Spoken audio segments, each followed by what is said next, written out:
Good morning and welcome to PSVG's Game Talk, our monthly show about all the Ks, the Ps, the flops, all of those wonderful things for your listening enjoyment. And if you don't know who I am by the sound of my voice, it's me, your boy, Dad Ninja Dev, and I've brought two friends along. We have one third of the normal crew, Mr. Johnny Reese. How are you today? And tell me about any new tech you've got. Did you call it game talk? It's a game tech.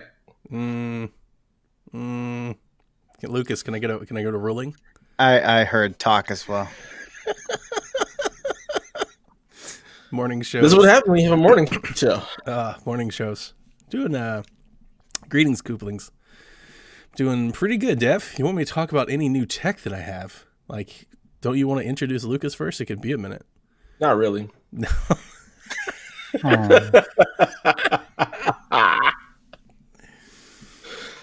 Lucas, Yeah, I'm here. I'm happy that we're podcasting.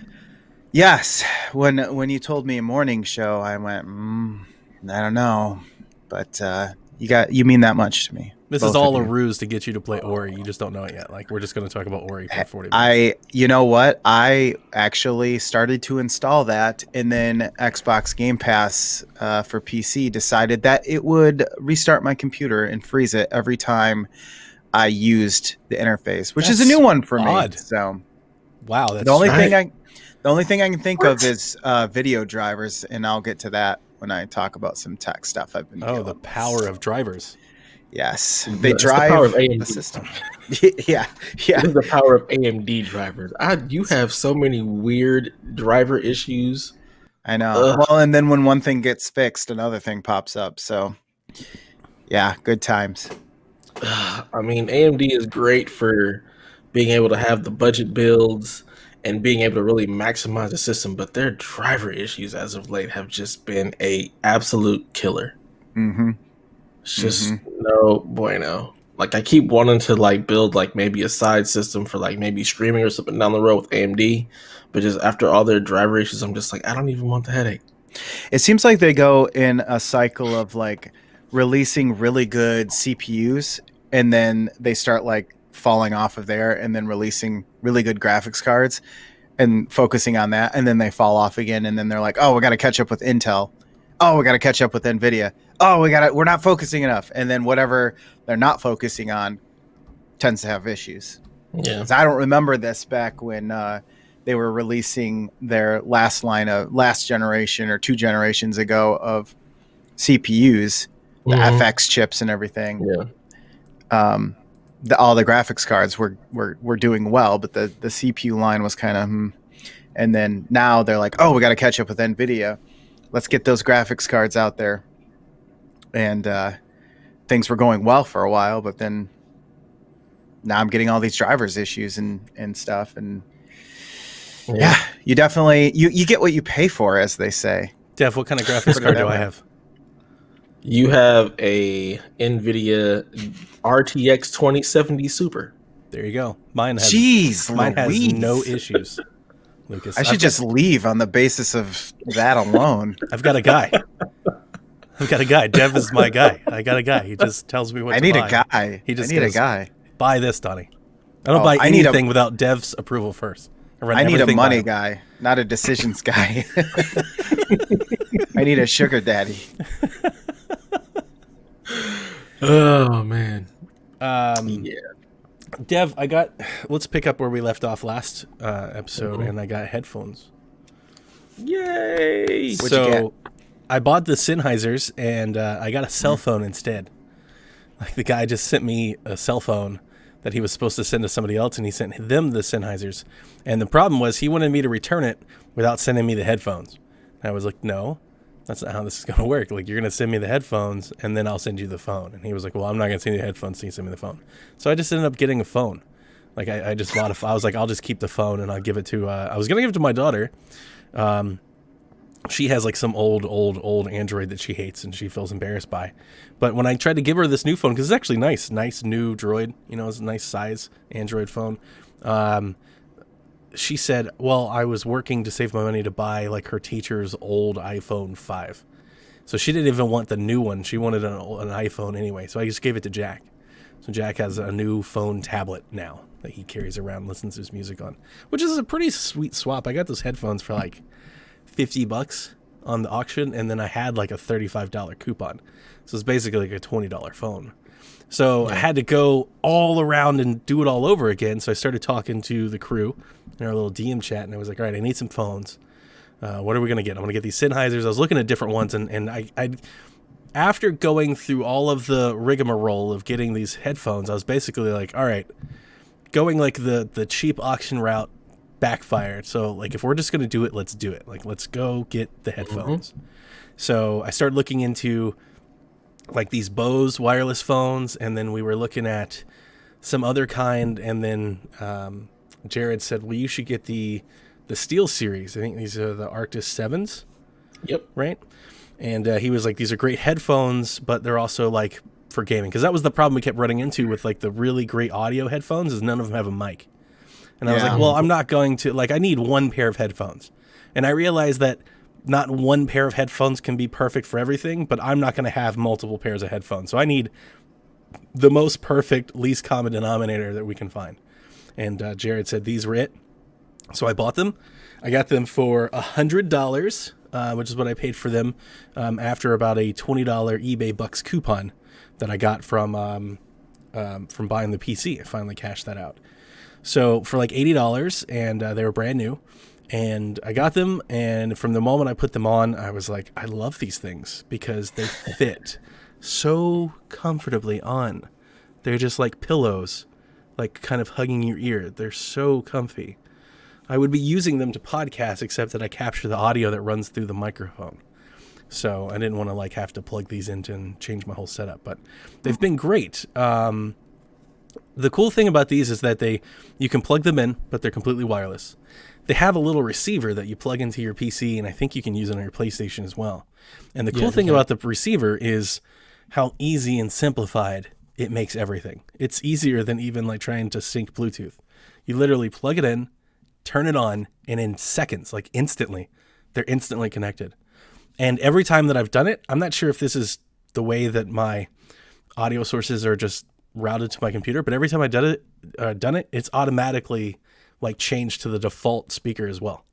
So I don't have to mess with anything ever. I literally just turn them on, put them on, and that's where my audio is coming from.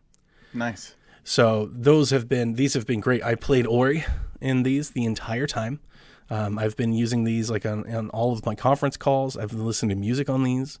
Devin and Jared are right. These make my Astros sound terrible. Like in comparison, like I was literally swapping them. Right, I was listening to music and I'd swap headphone for headphone. It's like, wow, these sound way, way better. They make the other ones sound like very tinny and kind of echoey, where these are just kind of very smooth and solid. So I'm very much looking forward to it. I've got awesome headphones. I love these. I actually put them on Chucky for a while. So like when I'm not wearing them, I just kind of put them on Chucky and let them sit there. It'd be my little headphone rest. And I'm very much looking forward to playing The Last of Us in these headphones and Hellblade. Whenever Hellblade 2 comes, I cannot wait. So I've got headphones now. I'm a part of the headphone master race.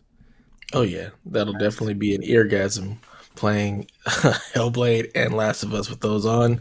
It'll be great, especially since they actually focus on audio in those games. The headset should definitely enhance the experience there for sure. I too got some SteelSeries headphones as well since the last time. I actually picked up the Arctis Pro. They're wired, so they don't have any of the wireless features that Downey likes. I pretty much just sit here at my desk and play all of my games, whether it's on PC or Xbox or PlayStation. I just swap just the cord out and we're good to go. No problem. I typically use the Blue Yeti for, chat if I'm playing a game with somebody who I'm chatting with. Since that's plugged in everything, we're good to go. No issues there. And just like Donnie, from the moment I put these on, it just made everything else sound like absolute garbage, man. Just the wide range of sound that you get out of these. You get the lows, the highs, the mids. The audio is clear. they just feel great, and they are super comfortable. Just the design of them with the little, they call it the ski goggles band or whatnot. The adjustments for it Yeah. is really really comfortable. I love the way they feel. That the cushions are really really good. They They're they, so they feel good soft. for long. Yeah, for long play times, they're really really nice, and my ears and head don't get all hot or anything like that either. Nope. So Question. that's I got a another plus. question for both of you. Hmm. So you sometimes you get those interchangeable ear pads, right? And it's Hmm. always either the pleather or the kind of knit cotton or whatever it is, or velour preference. What's your preference? These are like that knit kind of thing. So And that's Yeah. what. Oh yeah. So I've tried that because I had the swappable ones. Itches my ears like crazy. Cannot well, stand it. hang on, let me correct that because then I've had the other ones. I had the PlayStation ones that were knit like that, and I agree. Like they were abrasive to your ears. These are like, you see They're that? cushiony. Yeah, they're like cushion. Oh, It it's like literally feels like a pillow. Like that's I see exactly it. what it Mhm. feels like. It even has mesh. It almost looks like one Hmm. of those gel pillow things. Yeah. That's exactly what it feels like. It feels like a gel pillow, and the mesh makes it breathable as well. So they And it feel doesn't sit really, really on your nice. ear; it sits around your ear. And Hmm. that was a big part for me, is Yeah. because like those PlayStation ones that I've had in the past, I don't remember which ones they were, but they were like blue, and they had that cross stitching, and they sat on the ear against the ear, Mhm. That's the and worst. those were awful. No, I'm Yeah. 100% with you. I was like, I paid all this money for these headphones, and they make my ear hurt. No, these couldn't feel like these. These feel better to wear than to not wear. Yeah. I kind of want them on all the time. When that was my first impressions. I put them on. I was like, oh wow, like it's so soft. They do have different ear pads that you can buy for these as well. Like if you wanted to get the leather, if you like that feel better, you can go to Steel Series' website, and they have all kind of little things you can buy from. Nice. So they have ear cups you can buy. They have different little ski bands that you can buy. I They've didn't got even ear realize that you plates. can take these off. I feel like I'd break it. Yeah, you can take them off. And I don't know about your model, but I know on both the Pro Series, you can actually take off the little caps here, and they have customizable caps you can put on the side if you're looking for that as well. Plus, mine have RGBs because RGBs makes everything faster. They took the RGBs out of these apparently for battery life, which I've not had an Yeah. issue with battery life. The only thing that they've got is when you pull the mic out, the mic will let you know if it's muted or not with a red light, and it has an inside mute button, and there's a volume clicker like roller, and then there's also a click wheel for like mix. So on one Yeah, side you can go volume, that and the other makes side you can go mix. So if you're playing and chatting, you can mix your audio directly, which is awesome because like on Xbox you got to do that manually. It's always kind of like a testing situation. You got to kind of go back and forth. Yeah, the Pro has that same little chat mix dial, and it's got all the dials on the side, and it's got the mic and everything, which I'll probably never use. But apparently, the mic on these is also really, really, really good. One of the best mics in the business, apparently. So, also a bonus. And I've used them for long durations because like I said, I played Ori in the Will of the Wisp the entire game. Because the newest edition that I also got was an ultra wide monitor, which I put here on my desk and I'm talking to you on. Nice. I want one of those. And Oh yeah, me too. Oof. I was talking, but it really wasn't for gaming. I didn't upgrade this for gaming. It was more for productivity. It's just I've had two monitors for years, and at work I have four. I have tons of monitors because a lot of Wow. my stuff is programming. So, like I'll dedicate like one screen to doing like some code stuff. I'll do another screen to testing and verifying, usually in two browsers, or three if I'm trying to do like mobile stuff. You know, because the code that I use is still not like super mobile friendly. It doesn't like it's not built into it. I'm still kind of getting used to that. So I'm doing a lot of testing and previewing in multiple different scenarios. And like my third screen's usually for like email and stuff, and my fourth screen's usually for Discord and Twitter. So I'm usually like doing all of this stuff at once. So at home, like the two screens, I always feel like I'm a little like missing, a little lackluster, you know, not keeping up as much. So I wanted this, I wanted to get an ultra wide monitor. I was going to replace, I had two 23-inch monitors and I replaced them with one 34-inch ultra wide. And this has been incredible from a podcasting editing stance. Now I can like drag the entire thing out wide and have like the entire screen, no bezel breaking anything or anything like that. Yeah. Coding the exact same situation. I have multiple windows that I can like scatter all over this thing in different ways. And then the gaming side, like keeping it focused to what the podcast is about, I've never played a game in ultra wide. I don't even know how many games support that. But the moment Dev said, well, Ori does, I was like, oh, I've got to play Ori like this. Now, it's not 4K, it's 2K. And I'm not exactly sure how much you would even notice the difference because I don't know, a foot away from it. It's like there's 12 inches between me and the screen. But playing with the headphones, man, and this wide screen, I felt like it made playing Ori so much better because I could see so much of the level around Ori. From like when you play like on a TV, it's like I can see so far left and right. I can kind of peek on the other side of the wall, and I don't know. It felt great because Ori is a beautiful, gorgeous game, and that it is. Yeah, and I played it with like they've got some settings on here like a little click wheel, and you can go through it, and there's like there's an FPS setting, there's an RTS setting, and there's one setting that's just like vivid gamma, whatever, just like super bright everything. And I posted a picture of what it looked like. People were like, "Geez," because it is really vibrant. All these colors, I mean, they really pop off the screens like super bright. And it's the first game that I've ever sat down and finished complete on a PC. I don't think that I've ever sat down. I mean, like maybe unless like you go back to like Sim Golf in like 1995 or something.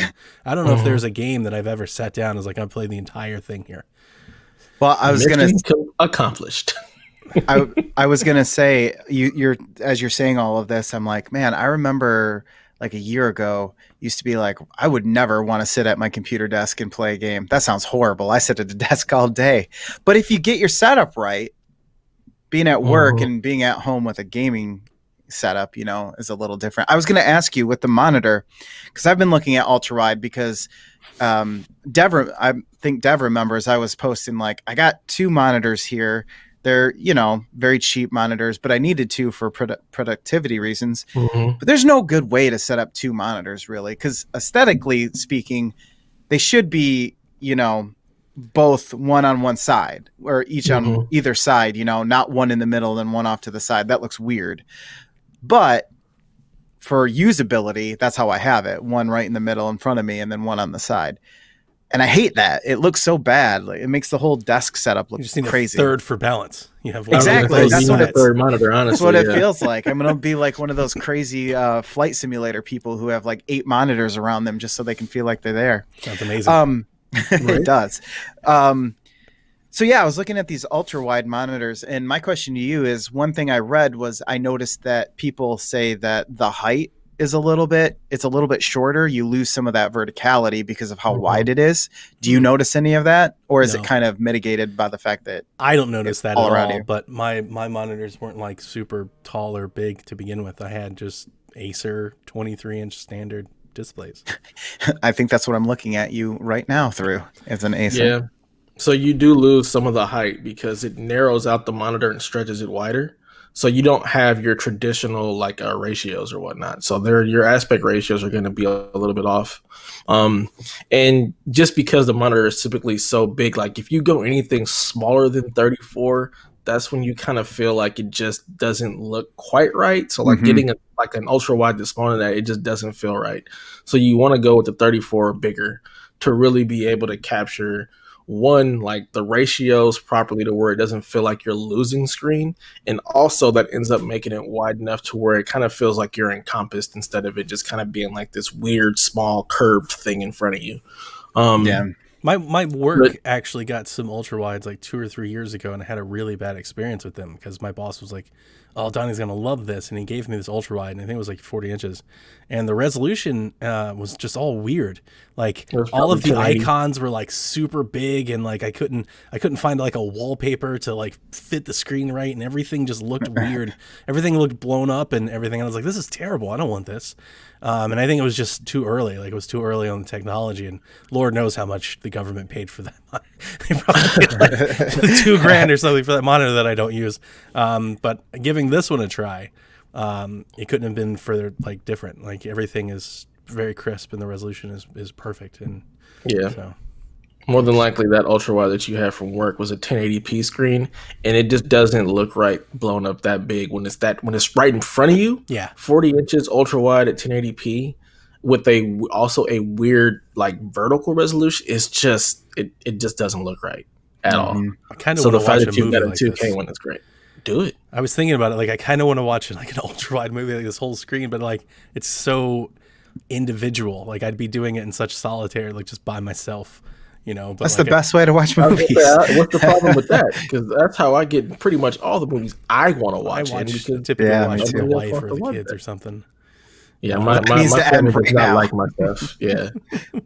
Oh man, I want you to watch something that has a lot of sound. So watch something on that monitor with the headphones and just enjoy. In sit an back. ultra wide, you need like Panavision ultra wide ratio so that it actually fills most of the monitor instead of just, having those black bars and Mm-hmm. It is on really the nice because sides, the letterboxed feeling. it is curved. They also have like I don't know. I don't know what the name of the setting is, but there's a setting where it's like easy on the eyes, like it kind of dims everything. So I've been working from home for the past week, and I've had that on, and I even messaged my boss. Is like, I might need to get 2 of these for the work. Throw that other one in the trash. Like, I might need to Yeah, get 2 of pretty these much. for the office, one for both sides. I just wrap my entire desk with 2 of these things. What's the second Dark Knight movie? The Dark and Chris Nolan trilogy. Oh, you've got Batman Begins, The Dark Knight, The and then Dark The Dark Knight, Knight yeah. Dark Knight. Rises. Watch the Dark Knight Okay, on that screen I've actually been thinking because about there. watching that trilogy again. I know I saw Yeah, that me tweet too. and then I thought about that because I remember when I first watched that movie on a 1080p screen, like an actual high definition screen. There are certain frames where it actually widens out and fills the screen, and then it goes back to black bar depending on what's going on. So that might be a good one just to test on that screen to see how much it actually fills up. If it fills up the entire screen, then for certain scenes goes back to the black bars. Okay. So The crazy just thing is, I don't know how much of this I'll do because I still love my TVs, especially with like their backlighting and everything that I put on them. But I am now thinking that like I at least want to know if games support ultra wide, especially like my Game Pass stuff I don't have to like I don't think I would move a console to play it on this monitor. Like, that just seems like too much. But like if Xbox, let's say Halo Infinite supports ultra wide, it should. I'll 'Cause a lot probably of want to times- like download it and try it. I'm like, well, I'm gonna go see what it looks like on this monitor. A lot of times with the ultra wide stuff, it's the field of view setting. It's not necessarily an ultra wide mode. You can just change the field of view from going from like the narrow what we're used to being able to widen it out. So now you can see more of what's going on around you instead of the classic like narrow type of screen. I started thinking about like I would love to play Forza on this monitor. That was Yeah. like the first thing that I thought of was like how great Forza would be if I could stretch out my wide viewing angles on both left and Yep. right. Like, yeah. So I think going forward, there's going to be, especially like I said, with Game Pass. Unfortunately for Lucas, my Game Pass application works beautifully. I still love that Yeah. that app So and does that mine. story. No issues. No issues here. So yeah, it's going to be weird. Yeah, this monitor setup might have me playing more games here than I ever thought I would be. Mission accomplished. That was definitely my hopes and dreams with you getting that monitor as well as the headphones to make you actually be like, wait a minute, sitting here and playing actually isn't so bad. No, it was great. Really, like Ori, the entire experience was very, very great. Very nice, very nice. So any new tech that you've gotten that you want to gush about at all, Lucas? Anything you got on the horizon? Maybe not gush, complain. One thing I have on the horizon, since we're talking about audio, is I've lined it up so that I can finally complete my home theater setup. So I've been dealing with bookshelf speakers for my front speakers in my setup, which is fine. But if you're an audio file, like I kind of consider myself to be like a budget audiophile, because I'm not going to go out and spend $1,000 on speakers. Right. But if you use bookshelf speakers for your fronts and then you have a subwoofer, it really feels like there's kind of a weird shift where there's missing frequencies, and they're not really missing, but the subwoofer is taking on too much of like the higher end of the low frequencies, like 120 hertz, 100 hertz, like that area where the bookshelves can't really cover. And so you get kind of this overpowering bass feeling, and then you try to turn it down, and then you don't have as much bass as you wanted for other aspects. And so I really want to try some floor standing speakers. And so I have on the horizon finally getting those, the Sony It's basically their entry level home theater system, SC3s or something, or SC55s. It's a whole core audio series. They have basically everything: subwoofer, bookshelf speakers, center speaker, then the floor standing ones, and even Atmos speakers if you want to do the ones where they point up at the ceiling and then bounce Mhm. back.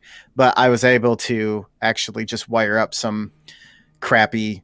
I had some speakers left over from one of those like home theater all in one box things where you get the DVD player and then you get like 5 junky speakers. But Yeah, the Atmos channel, you don't really need anything that can pump out bass or anything. You just need the right. treble to give you that feeling up there. So, all that to say, and I'm sure we'll talk about this later by the looks of things, that I will be able to basically use that for all of my entertainment needs, whether it's video games, movies, music, what have you. I've kind of routed all of my gaming systems to basically set up through the audio video receiver, which has helped me in so many ways, from the Nintendo Switch, which is very picky when it sees if it sees surround sound or not, to having my computer go through there and being able to play from my TV instead of sitting at the desk and playing with a So mouse is and keyboard. all of that stuff, is it in your current office, or is it upstairs with the TV and everything? Like, Oh, where do it's you in have my that? office. Okay. It's in my office. It's behind me because my wife is like, I tried to hook up speakers and have like an audio bar and everything, and she's like, I hate that thing. That stupid subwoofer sitting on the floor right there. It just looks ugly. And I'm Jeez. like, I'm like, Yeah. I can't hear anything though. The TV audio is so tinny that it gets lost, especially when you have wood floors and very echoey room. It doesn't really translate well. So at least Oh that's my man. feeling. I you just spoke to me because I have the same issue. Like, I can't stand just regular speakers. My wife doesn't want a whole setup. She's like, Mm-hmm. I don't want to see the subwoofer. I don't want to see this. I don't want to see that. I was like, you're not gonna let me buy anything that's gonna let me really hide the stuff the way I'd want to. Yeah, I can cut So holes we're in the wall. like, I can do that, but you're not gonna allow me. She won't even let me mount the TV. She's like, no, you're not mounting it on the wall. You're just gonna Ooh. put it on the stand. I'm All like, the well, crap that you've okay given then. me about my TV and yours isn't mounted? Yeah, yeah. Kettle. That's why he's giving you crap, because he Kettle. wants to. He's like, Yeah, he's I living told you, I have to through live you. vicariously through you. My TV would rip the wall down for sure. For sure. Yeah, my wife's like, no, you're not mounting it. We don't need to do that. I'm like, If you've never mounted a TV before, it's kind of scary. Like, I was I've waiting mounted after I did it. I'm like waiting for it to fall. at my old house. I paid a company to mount it over the fireplace. The problem is with the fireplace we have now, it's not really like the center of the room. Like Oh. it would alienate a couch. So really, in our living room, the only place for the TV is where it is, and it is on this like giant wall. We just basically just have like this 13-foot like plain, nothing's on it wall, like at the end of the room. So we put the TV there, but like our house is somewhat like self-built. Like it's, I don't want to say it's old, because in other parts of the country, like 1985 is definitely not an old house. Like if you're from the Yeah, Northeast and stuff true, like that. yeah. But in Georgia, it's considered old. And like wiring and things that we've already ran into in this house, like are an issue. And I would hate to try and put this on the wall, because we've already discovered that like our studs and things are not code. There's some like there's so I have no faith. I just feel like I'd be opening up Pandora's. By the time it's done, I'd have to redo the wall. Well, I hung my TV in our house is from 1930s. Yeah. So if you can imagine, there's like one outlet for every room. That's Yeah. been our But- biggest problem. Lucas, you're like super handyman. Like, you build I wouldn't shelves. go and- that far. No, I no, wouldn't I go agree too with you. far. Yeah, like didn't he like remodel his cabinets and everything? Like, there were pictures where he was Yeah. actually tearing the drywall out of the. See, that's where I would quit. The moment Exactly. somebody's like, "You need a saw," I'm like, "I'm out." Like, if I can do it with a hammer and a nail, I'm your guy. The moment you're like, "All right, I need you to measure," I'm done. When there's irreversible damage being done and you're like, I don't know if I can get back from these steps. Like, I've got holes in the wall, but where do I go from here? I will leave it on the TV stand. And that's where I become Dev's wife. It's like, it's fine. It's totally fine right here. Yeah. Plus, the Understandable. backlights hide all of it, right? So, like, you just turn all the lights off, and you turn the backlights on, and that giant empty wall that I was telling you about lights up with color. Yeah, It's then it honestly, looks it's like good. having a theater screen or something. It looks amazing. Yeah. It does So- look pretty cool. Pretty cool. Lastly, going back to the HDR thing. So I've told you guys about the Doom thing where it wasn't working with AMD. It was driver related. I don't know what the deal was. They even put out a driver. AMD put out a driver, as both companies do, in response to new games being released. They want to make sure you get that extra 5%. It's always like 5% increase. It's like, really, are you going to feel that in any situation? No, probably not. Unless the game somehow breaks your drivers, then it's not really that big of a deal. But I downloaded them. They're always optional for AMD, at least. It always feels optional to download them. So I'm like, these aren't even tested yet. So no wonder why they don't work half the time. So I did everything I was supposed to do, and I get into Doom Eternal, and it's not working for HDR, and I'm checking it out, and people are reporting the same problems. It's kind of intermittent whether or not it works for people. Some NVIDIA users were even having issues. So then I wondered, is it the game? What's going on? Well, Go ahead. Oh, I was going to say, I'm happy to report that it works now after their, it was like driver 20.1.4, where I was at 20.1.3. So really they basically released it to fix this problem. So it works now. And I will say it is a very good example of HDR in a game, because as soon as you have it on, I know Resident Evil 2, the remake, had like a calibration screen, but it was for your HDR. But it was kind of confusing because there was this slider and it sort of told you where it was supposed to go, but it also was kind of based on how you like what you want it to look like as well. And it never really told you what was really going That's on. like how all of the console games do it. Like Yeah. almost everyone that I have, they run the They're always Windows like, thing. Look at this picture and set it to just before it's barely visible or whatever. And it's like, no, then I can't see anything. Yep. Doom Eternal has a very good system where you are in control of maybe a little bit too much as far as HDR configuration goes. So I am happy that it works now, and I will say there is a huge difference. I always feel like HDR removes a contrast layer. You know, when you take pictures with your phone and you start messing with it, and then you compare it to before you put the filters on, you're like, wow. How can I stand these awful pictures without putting Instagram filters on? They look terrible. That's kind of what it feels like. But yeah, it works now. It was worth it. I can finally play the game and enjoy all this crap that I bought that seems like it's more of a pain than it's worth sometimes. So when it works, it's good. Yeah, absolutely. I think that's why we're here. Yeah, pretty much. Yeah. All that you just said like makes my head hurt. Like I hate all of that. You would have given up already. I should. I don't know. I don't know if he would. Think about all he did to basically hack his VR system. Oh, we're about to talk about it. Johnny likes to troubleshoot some stuff. I really don't. Yeah, on the NVIDIA side, they had their game ready driver for Alex, and that broke Doom. So I had to downgrade. Did it really? Oh, man. It broke Doom. When you would get into areas where you had a lot of motion, which pretty much that's all Doom. Everywhere. It would make the screen go, it would flash basically. It would go black and back to back. It was irritating. At first I thought it was maybe my graphics card overheating. I thought maybe my CPU was overheating, but no, it was none of that. It was just that the driver that they released to update for Alex broke Doom. So I had to just downgrade. And we're good. Jeez. Viva la console. Sometimes, it does feel nice just to boot up the game and play. Not even, not play even the game that you anything. bought. Yeah, it's a novel concept. But only when I'm having so many difficulties getting something to work. Yeah, I think this is the second game that I've had an irritating issue. The first one was Star Wars Jedi Fallen Order. Oh my god. Oh yeah. But that thing was broken on everything. I've been listening to Flexipose for years. I mean, this is not like a new thing. This is every week thing. Like this happens. Well, that's because he goes AMD. That's the issue. Like I don't have anywhere near the issues that Lucas has. When I hear Flexipose and like him and his gaming, so I'm like, oh my god. I think what it really is I just play so many games, a plethora of games, if you will, and just because I'm experiencing so much that statistically speaking, you're bound to. I just think you're like an expert fall at into playing traps. the settings of these games. I think they should bring you in as like a UI designer and stuff like that. When you have to go into the actual folder of the game and open an INI, then you know that it's a problem. That's when it gets to be like too much. I'm like, okay, I can do the in-game settings screen, but now I'm looking for the installation path and everything.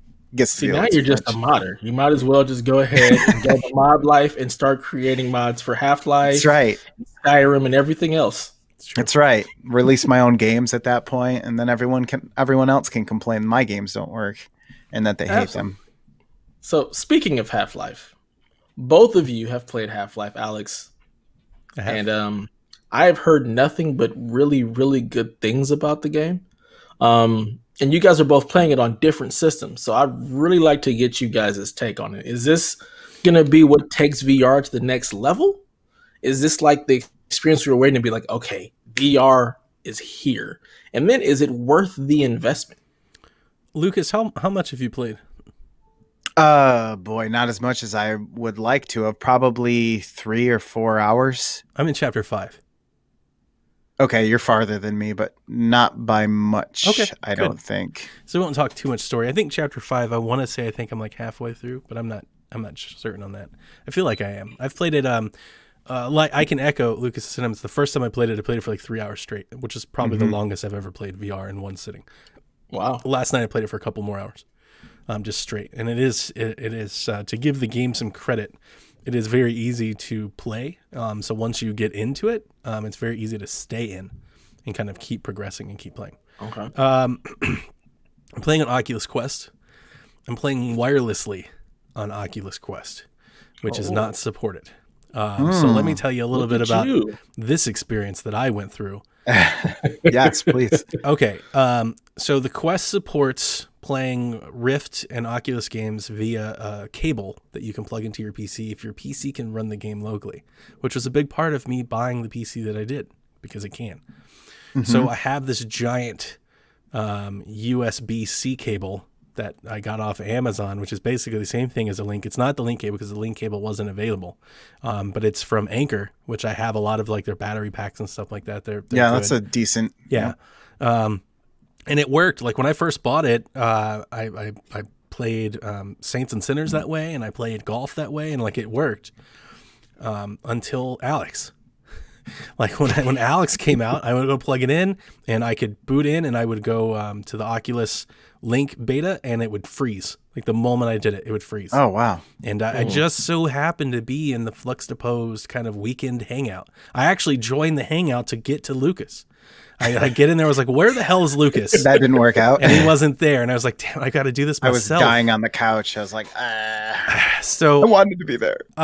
Ultimately, to save a lot of troubleshooting stories, I think what it came down to is I think it was the extender. So when I removed the extension and I plugged the cable straight in, it started working again. I didn't realize that until after I'd already kind of went down this other road. Oh. So I think it was the extender. So the cable still works. But even the problem, and I said this with Saints and Sinners, my problem is I really don't like the cable, period. Like once you play Quest, you kind of never want to be tethered. Like having the freedom to move and then not, it really ruins, or for me, it really ruins the experience. Because I'm always worried that like I'm going to flail my arm and throw the link cable off the headset or something, Yeah. you know, like it's always a thing. And even when I had PlayStation VR, I always felt the same way with Beat Saber and stuff. The cord kind of draped near the floor and you're moving around, you're moving your feet. And I was always looking at like my kids are going to step on it and rip the thing out. Yeah, I agree. Also, like being corded, you're always aware of it. So I start diving around the internet. And I realized that there are solutions to playing Quest wirelessly that I've never investigated. And I've known about them, but because I don't like troubleshooting things, because I don't like breaking things without being able to fix them, I was like, I'm not going to do this. The problem is I bought Alex. Like I spent $60 this game I could not play. I was super pissed. I was like, I need to play. What am I going to do? I'm not going to buy this link cable. I'm not paying $60 for Alex and $60 for a cable, to play a game with a cable I don't want to play with anyway. So I start. My dogs are barking. Sorry, guys. Your feet hurt? Terrible joke. I'm sorry. The dad jokes. Okay. So I start Googling and I start YouTubing, and I come across this YouTuber who has a lot of VR tutorials where he's like, here's how to play Oculus, or here's how to play Alex with your Oculus Quest wirelessly. Lucas, are you familiar with these setups? No, because I mean, I haven't really investigated it because I assume we're not there yet as far as because I'm on the Oculus Rift. Oh, we totally are. Like it totally works. So like ultimately, Really? what I can tell you is I'm never gonna not play a game like this ever again.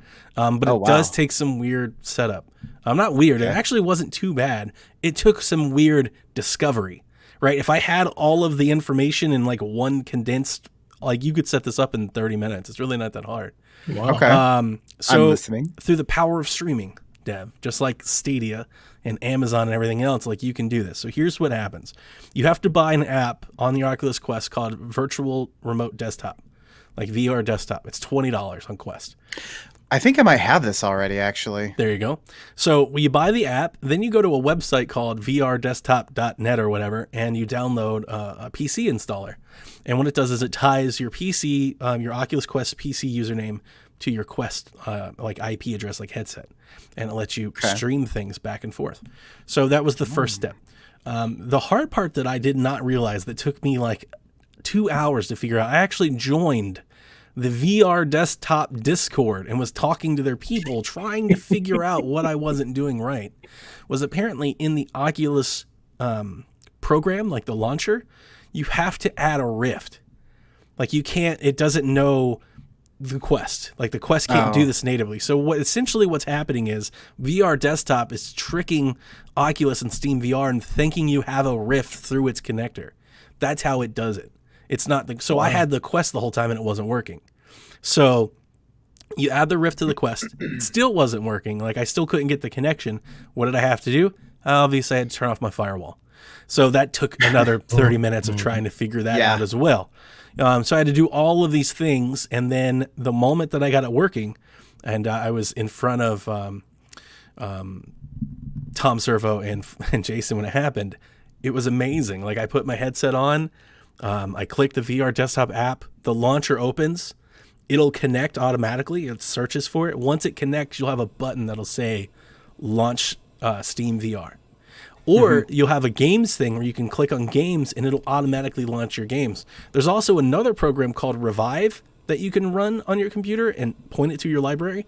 And what it will do is it'll let you launch your Oculus games through Steam VR so you never have to boot up different things in your computer, right? Like you can just put on the headset and go play the game and the game will launch. It'll find on your computer wherever it is and it'll launch it. So here's the thing that I have to report. And I have no idea if my monitor makes it better or worse or how any of that works to other experiences. I only have my one experience. The VR snap resolution to my headset is perfect. It looks crystal clear. It's not like wonky. It's not fuzzy. It's not, like it's not like the resolution is off long. It looks like I'm playing the game natively. I have not run into any issues streaming the game at all. I have not run into not one bit of slowdown or stuttering or anything like that at all. Now, I do have 200 gigabyte internet, and I have a 5.5 gigahertz band. So obviously I put the Oculus on the band and I put my computer on the same band, and I'm streaming it all of 2 feet away from the PC. So it's not like I'm in another room in the house trying to do anything. So I'm right here. But it sounds like a lot, but once you're set up, so turn on the Oculus, turn on the PC, boot up the app, make sure they connect, click game loads. 5 minutes, I'm playing Oculus Quest wirelessly. And I have played Saints and Sinners wirelessly. I've played golf wirelessly. I've played Alex wirelessly. And I've played Alex the entire time this way. I'm 5 hours into Alex. I've been playing it completely wireless the entire time. Wow. And I don't feel like there's any lag on my controls. I move the guns and everything around in real time. Like I feel like I'm playing it natively. I think it looks great. So I'm more open to buying Rift and Oculus games now that don't run on Quest. Like I'm just now going to start buying them more. I'm excited because Steam has a lot of sales on the VR stuff, where Oculus stuff is still very pricey. Like they charge a premium on Oculus, so I'm looking to get more into the Steam VR stuff. So I'm very excited with the setup, and I'm happy I did this. And because I did it, I also now know how to do like Beat Saber, like hacks. So like, for example, I should have said this from the beginning. Like the whole point of this VR desktop is you have to sideload it. So you have to buy it, but then you have to also download SideQuest, which is a side loader. And it's very easy. It sounds like a lot. It's not. You download the program, you run it. It's like a launcher, basically. It launches like a store. And then when you plug in your VR headset, you have to tell it to allow like USB config. And there's all the, I'm giving you like short version of this. You got to set it in dev mode and go do an account and everything like that as well. There's YouTube videos. Anybody who's used to using an Android phone should be aware of all of this. Yeah. So I go into SideQuest and I just go and grab the BMBF and I go grab the SideQuest loader and you just put it on the file drive and it runs it for you. You know, automatically installs it and refreshes everything. So I've put like 250 modded Beat Saber songs on the Quest natively. I'm not playing those wirelessly through my computer. They're just there. They're a part of the game now. So we can take our Oculus Quest anywhere, and I have this giant library of custom songs. Nice. Which is super fun because we love the Beat Saber. Issue with that, though, is all the people that are making Beat Saber songs are really, really good at Beat Saber. So all of the songs are like really hard. Even like the normal difficulty is like a step up from the difficulty that me and the family have been playing at a bit. So I had to go back through my library and kind of go focus on songs that were made with like easy modes, so the kids and that stuff can still play. But we were killing that the other night. But I want to give you the long run of how I set up Alex. Back to Alex. Like I said, I'm through chapter 5. I just finished chapter 4 last night, and I started to play chapter 5. I was like, I'm just going to kind of pause here. It's a good point to stop at. I really, really like it as a game. Although I feel like this is, I'm not saying this is definitely not warranted. I feel like this is spot on because of what it is, but I feel like it's getting like an extra amount of push because it's a VR game. Whereas if it was playable on console, I don't think people would be so highly on it. I think that's a big part of kind of the fervor. Because what I've played so far isn't, I'm not really seeing anything that's like really surprising me, I guess is the best way to put it. Like I expected about what I got. It's a very good looking game. The VR aspect does work well and how you move and the gimmicks that it has, I think are good. But it's like playing Dead Space. It's a very similar type of experience, which is kind of what I was expecting. So, from that, it's kind of a corridor shooter. You're walking through hallway, through hallway, through hallway. I think the coolest things about it that I like from the VR sense are the little mini puzzles that it has these hologram puzzles, which are really, really cool. And I've never really done anything like that in VR yet. Maybe I haven't experienced them. But they're like these mod machines and these doors and these puzzles, and they're basically like side quests. You don't have to do them, but if you do them, you usually get more ammo, more resin. You'll get upgrades, right? You'll get little boosts, like the doors unlock.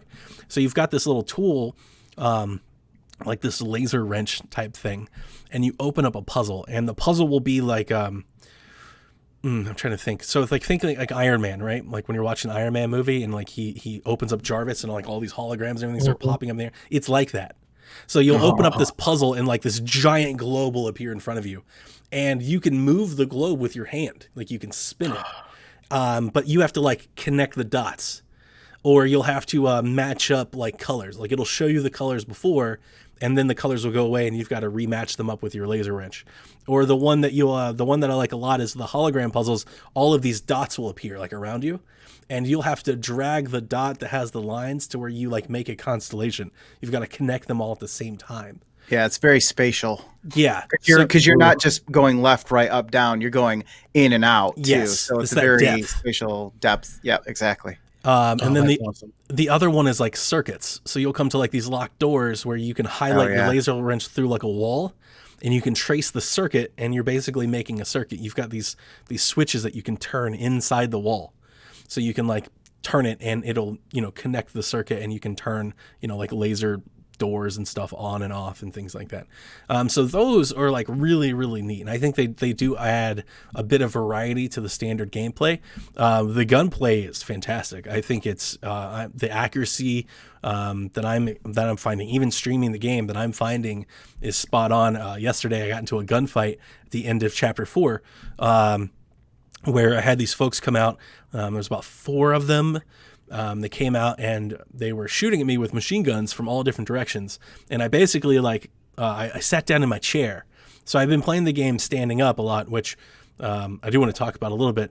But I found that like if you sit in the chair, it's basically like crouching. So I sat in the chair so I could get behind cover, and I just have like this little gun, like handgun, and I was just lining up like headshots like just perfectly with my laser sight. Pop, and there's one, and I'd go to the other one and pop. There's 2, and I was like, this is really good. Why don't you just crouch? How do you crouch? Do you mean like crouch? Physically crouch. Yeah. So here's the thing. That's one thing about the VR that I don't know how much. Like I don't like standing and playing for 3-4 hours at a time. Yeah, that's Right. understandable. You know, so yeah. it's like, especially like, this is weird. I know this is gonna sound stupid, but I've said this before, so I'll just own it. My basement floor is concrete. There's nothing on the floor. Yeah. So when I have play tile, VR, I have to put on shoes. Yep. Like I can't sit here and stand barefoot for 2 or 3 hours. It makes my feet hurt. I completely agree there. So I usually roll out my chair and, like I'll go back and forth. If I'm like really into like an action scene, I might stand up because I want to have like more field of view. But if I'm just like walking through the hallways or something, I might just sit down and kind of click through the hallways and stuff like that. Doesn't that mess with because you'll be shorter then? I guess, I don't know. Like crouching. Like Yeah. you said, like why not crouch? I kind of do. I just sit down and now I'm crouching and you can still move. Just seems like you'd be kind of the wrong height, you know? You know what I mean? Like you get into a game, I didn't it's not, through the hall. I didn't have an issue. Like I was, exactly. you know, I guess in your mind, if you know you're crouching, or I was sitting like down. basically like perfect height to like hide behind one of those barrels. You know, so like I kind of got down and like I see a game website typing up an article that says Half-Life Alex broken by a chair, and then it's just going to be about how easy the game is if you just sit down in a chair. So this is what you've done. I hope you're happy. So with that, I want to get Lucas in here, but I've been enjoying it. I've been playing it for quite a bit. I'm looking to finishing it. I think playing Saints and Sinners might have taken like some of the novelty off of how good it is, because I've kind of seen another VR game be, I want to say, as good with regards to visuals and combat. Like AAA experience. Yeah, that's another thing that I've seen is a lot of people are like, this is finally the AAA experience VR needs. And my immediate reaction to them is like, well, did you play Saints and Sinners? Because like how you use the backpack and how you load the guns and all the things that people are talking about, you do all of that in Saints and Sinners. So I was gonna say, I've done that in other games that aren't even, AAA, with the backpack and everything. So that wasn't really not, at that point it wasn't mind blowing. It was just like, it made sense. Yeah, it does. The one gimmick that the game does that is really, really cool are these damn glove like grappling things that you do, where essentially you have like force powers where you can point at anything in the level and flick it to you and catch the it. flick system. Yeah, that's really cool. The only thing that I don't like about that, Lucas, and one question, so this is how I'll get you in the conversation. One of the things that I wanted to do with that I haven't figured out or haven't done well is I would really love to like flick something, grab it, and then hit somebody with it. And it's that using a melee, like that's not working. Like I've thrown things at people, but like sometimes they're like these sticks, they kind of look like yardsticks, like metal, like rulers and things like that. But every time I flick them and hold them, they always hold them in like weird angle. They never like hold it into like a weapon. Yeah, I've noticed that too. Even when you don't flick things, when you go to pick stuff up, like for instance, I was messing with a chair and just trying to see if I could push it under a desk. And every time I grabbed it, it was like, you're grabbing it in the most, you're not grabbing it like you would in real life. Right. You grab it, it's like sideways. You're just like, what is? Yeah. Why are you doing this? I don't want to, pick it up this way. Yeah. I've ran into that. I haven't tried to use anything as a melee weapon though. So like when you get in close combat, it would be help. Can you still hear me? Yeah. Yeah. Okay. So when you get into close combat, it would be helpful if you could like push or like create some space without just like running away. Yeah. That's true. What movement are you using? Teleport or continuous? I didn't know that there was continuous. Can you turn that on? Yeah, you can turn continuous walking and continuous turning. Is it always on? Oh wow. I didn't know that. I'm moving around like a normal video game where you just use the thumbstick to move. Oh wow. No, that's new to me. I was doing I got to turn that on because I've been doing the teleporting. Yeah, I hate the teleporting. That's why I didn't. I thought the teleporting. I think the teleporting in this is better than I've ever seen teleporting. Like it really hasn't bothered me. I do Mhm. feel I feel fast. Like that's one good thing that I feel about teleporting is I think the distance and the snappiness of it. I feel like I can move somewhat freely. But yeah, I think I would prefer not to do it if I could. Well, like you said, you're snapping through these hallways and everything, and I'm thinking it's almost about the pace that you would normally walk, maybe a little bit faster. Otherwise, you'd get bored. But to me, it's the perfect pace because you don't feel like you're just suddenly on a rocket ship when you were standing still 5 seconds ago. But yeah, when you were like, I'm just flicking through all these hallways, and I'm like, that's why I said, don't you feel like you're too short when you're walking around? Because like I find when I'm doing that, when I'm just walking, I will investigate things like, oh, look at these pipes that are steaming, and that I would never do in a normal game where I just run right past it to get to the next zombies or whatever. But here, I just feel like such a sense of immersion that I stop and look at things that I normally wouldn't do in other games. Sure. That's why I was like, man, you're flicking through so fast. I surprised because you are like limited. You can't run or anything. There's no press this to start running button. Yeah. Which does become when you need to backpedal and stuff is kind of a problem because you're only going so fast. So I was going to ask you. So with the teleporting, you can basically just hit back, and you can always like take a step back. So anytime I teleport too close to a wall or something, it's just as simple as flicking down, and you take like a footstep back. Okay, that's a good system. Teleporting Then. like doesn't give you like any kind of like weird motion sickness or anything. It feels nice and smooth, and I have not had Just really doesn't any look issues good. with that at all. Nope. It's kind of like you blink and you're there. Yeah. Like there's no movement, so you just kind of like there And you it are. does There feel you are. so. Sometimes you'll get in like more open areas and get outside of the hallway. And in those battles, I honestly feel like maybe the teleporting is almost an advantage versus like having a constant motion on the thumbstick, because I can have like the zombie come near me and like just in an instant I can just flick myself like to the left or to the right, like 6-12 feet. I can just like, and if you like, I feel like as you get accustomed to it, sometimes I can like, I'll look in a direction and I'll flick myself, 20 yards with like 3 clicks. I'll just go click, click, click. And I'm all over here now. So Yeah. I've created some space quickly, and I didn't have to like run and then like turn around or anything like that. Oh man, it makes me want to play Dishonored in VR. So Alex is a lot like Dishonored. That's another game that I would kind of comp it towards. It feels a lot like Dead Space. It kind of feels like Dishonored, especially in those open areas. And I might feel that way because of the way I'm teleporting, because that's a pretty good comp to how I feel like when I'm playing the game. So I do kind of feel like it's Dishonored-ish. Yeah.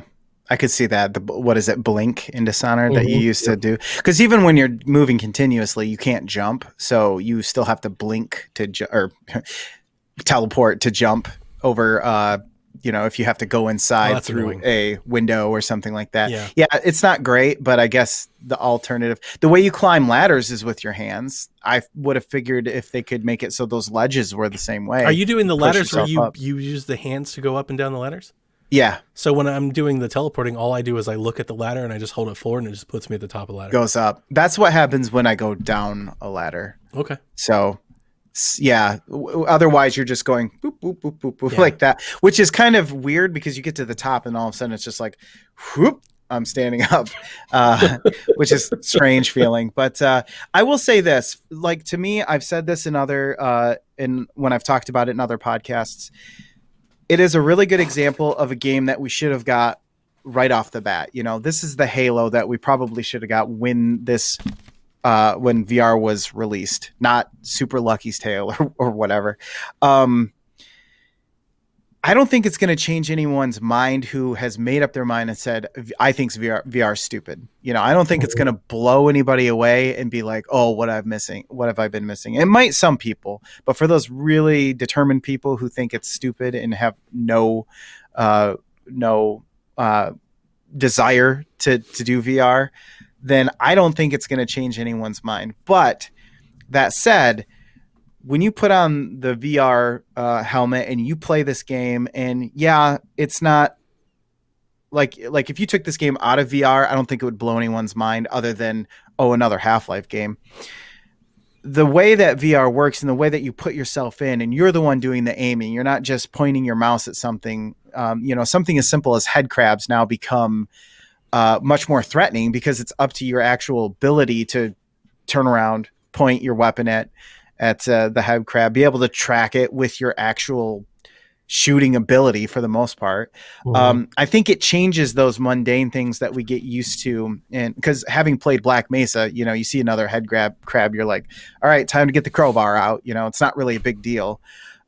Whereas here, you get a couple head crabs and a couple of zombies or Yeah, whatever, and and you're you can stressing. be overrun. Yeah, Mhm. especially when you have to physically reload items and stuff or weapons. Especially because you don't have a melee weapon. Yeah, so when you're Yeah, reloading and they're like jumping at you from all different directions, you can get in a sticky situation. yeah, they could have done an easy out and had you be able to do like a gravity blast and create space for yourself. But I think it might be better that they didn't because that sense of urgency would be gone if you Hmm. just could press a button and just Hadouken people away or whatever.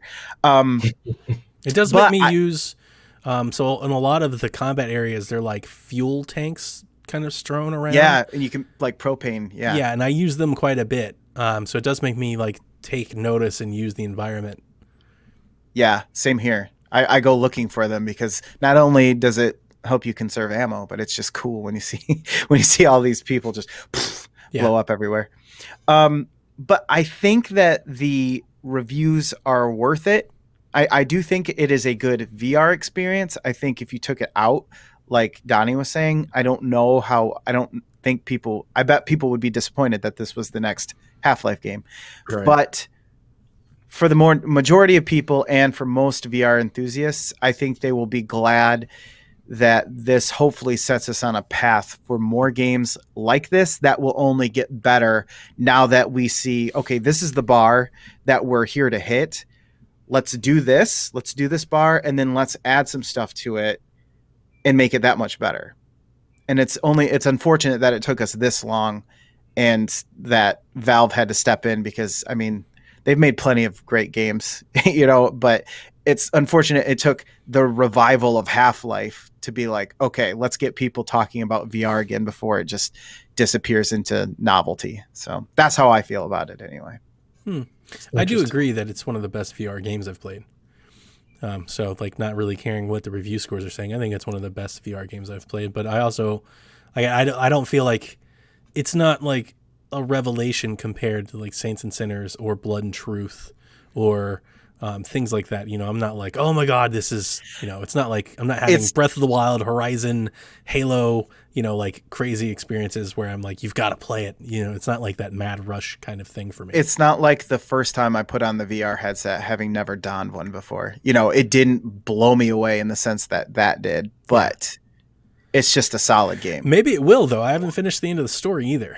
So Yeah, I'm kind me of either. joining the story. So maybe like it has like some climatic ending or some sort of crescendo that really gets crazy.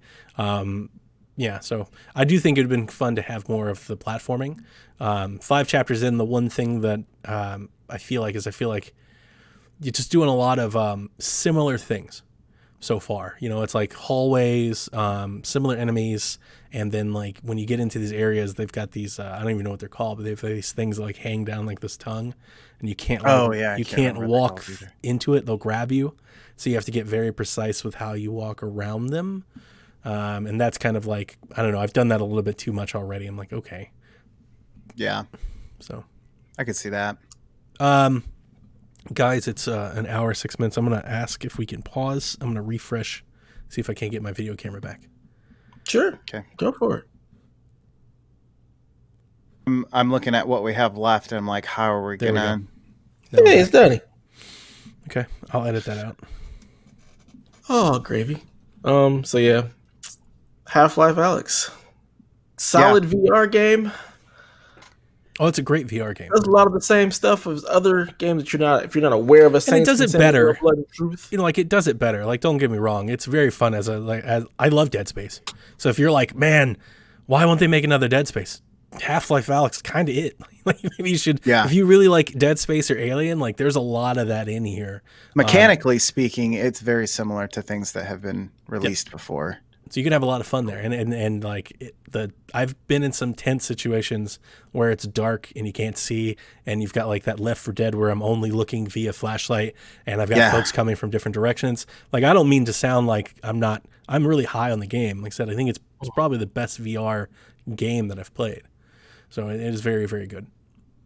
So, as somebody like on the bubble, thinking about getting into VR, do you think that this would be something that would put them over the edge? And is it worth the investment to get into VR if you're looking to get into it? Not on its own. Yeah. Like, I wouldn't recommend anybody get VR for one thing.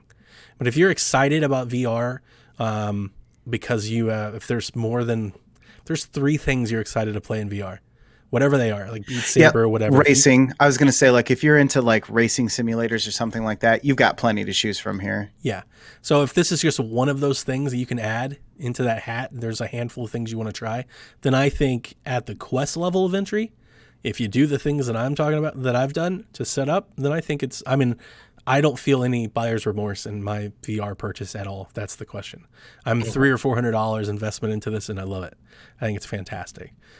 So, All right, I agree. very cool. Maybe the stimulus money I may give me some VR. Who knows? That's You'll what be it's stimulating for. your eyeballs with that VR. It's so sad we get the stimulation because of the people are losing their jobs and everything. Everything that I've seen is just like, I'm going to buy an Xbox. blow Here's my it. PS5 money. And Yeah. Thanks, Uncle Sam. Best Pretty uncle much. I've ever had. All right, so moving along. So last show we talked a lot about the Xbox and like its specs because they were revealed. Recently we actually got the deep dive into the architecture of the PS5 from Mark Cerny. It was the Mark Cerny ASMR show. And then Eurogamer, I believe this past week actually had an interview with him where they went a little bit deeper into it. While we're not going to get too far into the weeds there, I did want to talk a little bit about the PS5 from a technical aspect. It does have less power than the X. It does have this supposedly ridiculous game-changing SSD hard drive. It's supposed to be a little more like agile as far as the way it performs compared to like the brute force that the X is coming in there. Yeah, it's supposed to be way more efficient than just throwing all. It basically American muscle versus like Japanese ingenuity or whatever. So you've got your muscle cars and your sports cars, basically. Like you're looking at that kind of comparison. And then Mark Cerny spent a lot of time talking about audio, even though the Xbox also has a lot of dedicated stuff towards audio.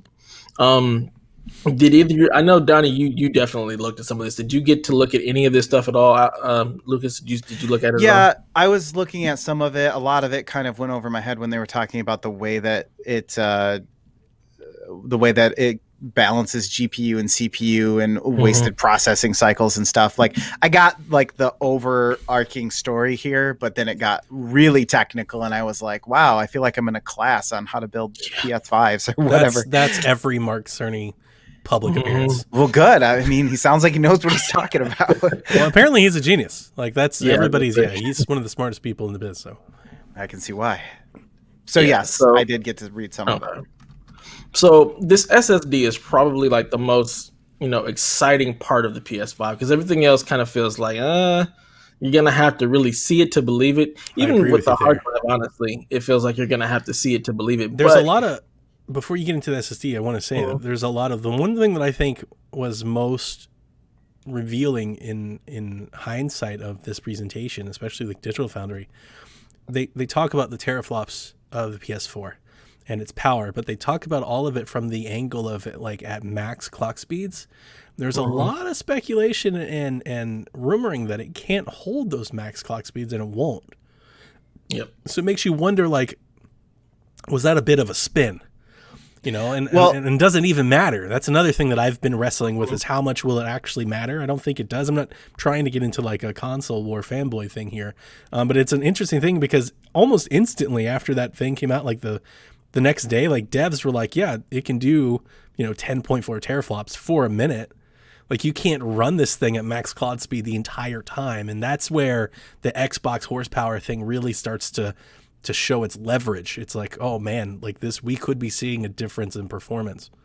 I feel like he was reading the article. He was kind of saying it's up to the developers to see how well they can make their game run. Like it's not going to be able to run on, full horsepower all the time, like you said, but it's kind of Mhm. up to them to be able to, make it work. Right. What am I thinking of? Not emphasize, but Optimize? optimize. Thank you. Whew, brains. Uh, yeah, optimize it and get it to be at that performance point. So that's the way I Yeah, read it anyway. absolutely. Like it makes me think about like overclocking a PC. Yeah. Like you have to do so many fine tuning. You have to adjust your curve, your fan curve. You have to make sure you're getting it to just the right temperature and everything to where it doesn't crash or all fall apart. And then again, you're only doing it for so long, playing however long you're playing the game or whatnot, and that has to be so fine tuned. And it seems like that's kind of what the PS5 is going for, this kind of overclocked PC approach. You heard Mark Cerny talk about how great their cooling system is to be able to, mitigate heat and power and to keep it to where the system is running, at a cool enough temperature to where you can have these higher clock speeds. But then again, like you said, it's like this optimization. It's on the developers to be able to actually find the balance point to be able to do that. And then it makes you think. I heard, I believe it was Sean Capri that said this on the last Xbox show. Are we running into another cell processor fiasco where you're going to have so much dev time trying to optimize for this system that you're going to get into the point where people are just like, I don't know if we're going to be able to do this. Mm-hmm. Yeah. Yeah. And that is definitely worrisome. There were some articles floating around last night about this thing just overheating and it not being possible to actually do this. To be able to run at these higher clock speeds and everything without everything crashing. So that could be part of the reason why we haven't seen anything yet. We haven't seen a box. We don't know what this supposed amazing cooling system is that they have going for it, and it just kind of makes you wonder, are they gonna be able to do this? Um, Kind of crazy, kind of worrisome, and you gotta hope that they figured it out and that this SSD actually becomes the game changer that they would need it to be for the PS5 to actually take off. Yeah, I think they're relying on a lot of spinning of plates to kind of come together. I mean, look at the Switch. It's not the most powerful system, but there are some great looking games that come out for it. If you're going to compare, like, what's the next Far Cry 5 or Crisis or whatever, can we do realism side by side? Then yeah, it probably is worrisome. But if it is a system that is easy to develop for and make games that run well, are we going to notice a difference? Yeah. It doesn't really matter in the long run. I mean, you did the car comparison, and just because you have the most horsepower doesn't really mean anything if your car is heavy and shaped like a brick that has no aerodynamics. So I do understand the agility comparison.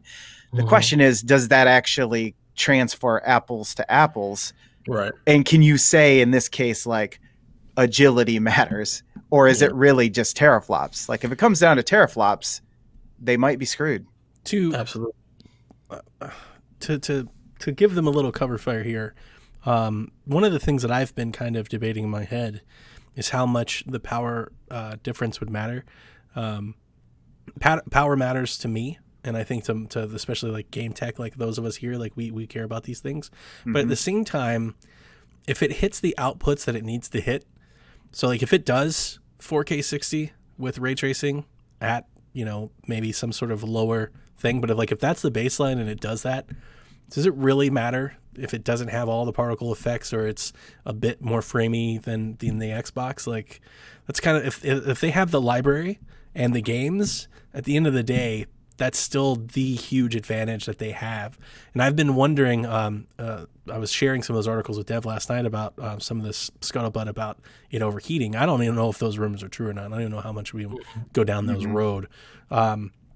But one of the things that they've said is that we could see like a delay, that maybe they're going to kind of rework what they think the PS5 is, and maybe the PS5 doesn't come out this fall like we're expecting.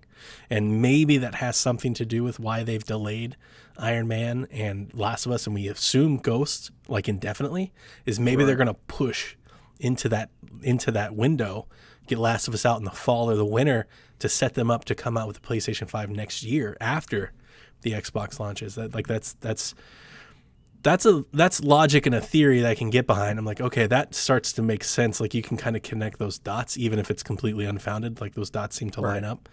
But one of the things that I keep coming back to is like, I will care, and I've already gone and get the Xbox because of Game Pass. Like I'm already there. But at the end of the day, if it does 4K 60 stable and it's got like some, pretty ray tracing, even if it's not as good, they still have the games that win over most buying decisions. Mm-hmm. So I was honestly wondering, like, could this just be like a lot of headlines are going PlayStation underestimated, Microsoft. Could it be that they're taking more of like a Nintendo economic approach? And it's like we're just gonna make more money because more people are going to buy PlayStations anyway because we have Spider-Man and God of War and Horizon. So instead of taking such a huge loss and making this giant console, we're just going to make something a little bit more economic. It gets in the ballpark. It's not the same, but it's in the ballpark. You can play all these amazing games, and we'll come out with, the Series X competitor a year or two later. We'll come out with another Pro or another, like I'm starting to think if it's more shrewd. The people are like, oh, like Sony doesn't know what they're doing. I'm like, no, I've seen this before. Like you said with Nintendo, I'm pretty sure they know exactly what they're doing. They're probably not taking a loss on a console they're about to sell 100 million of.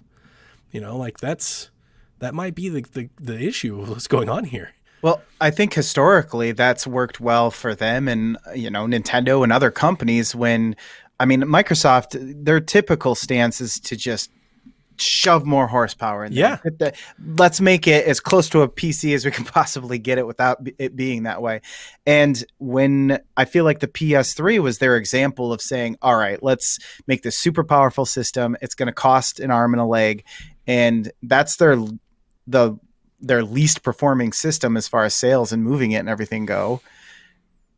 Whereas the PS2, if you look at that and Xbox, it may not have been the most powerful, but it was definitely the most prevalent. Yeah. Like in a console space, it really doesn't matter. And so it's weird because it's kind of a moving target.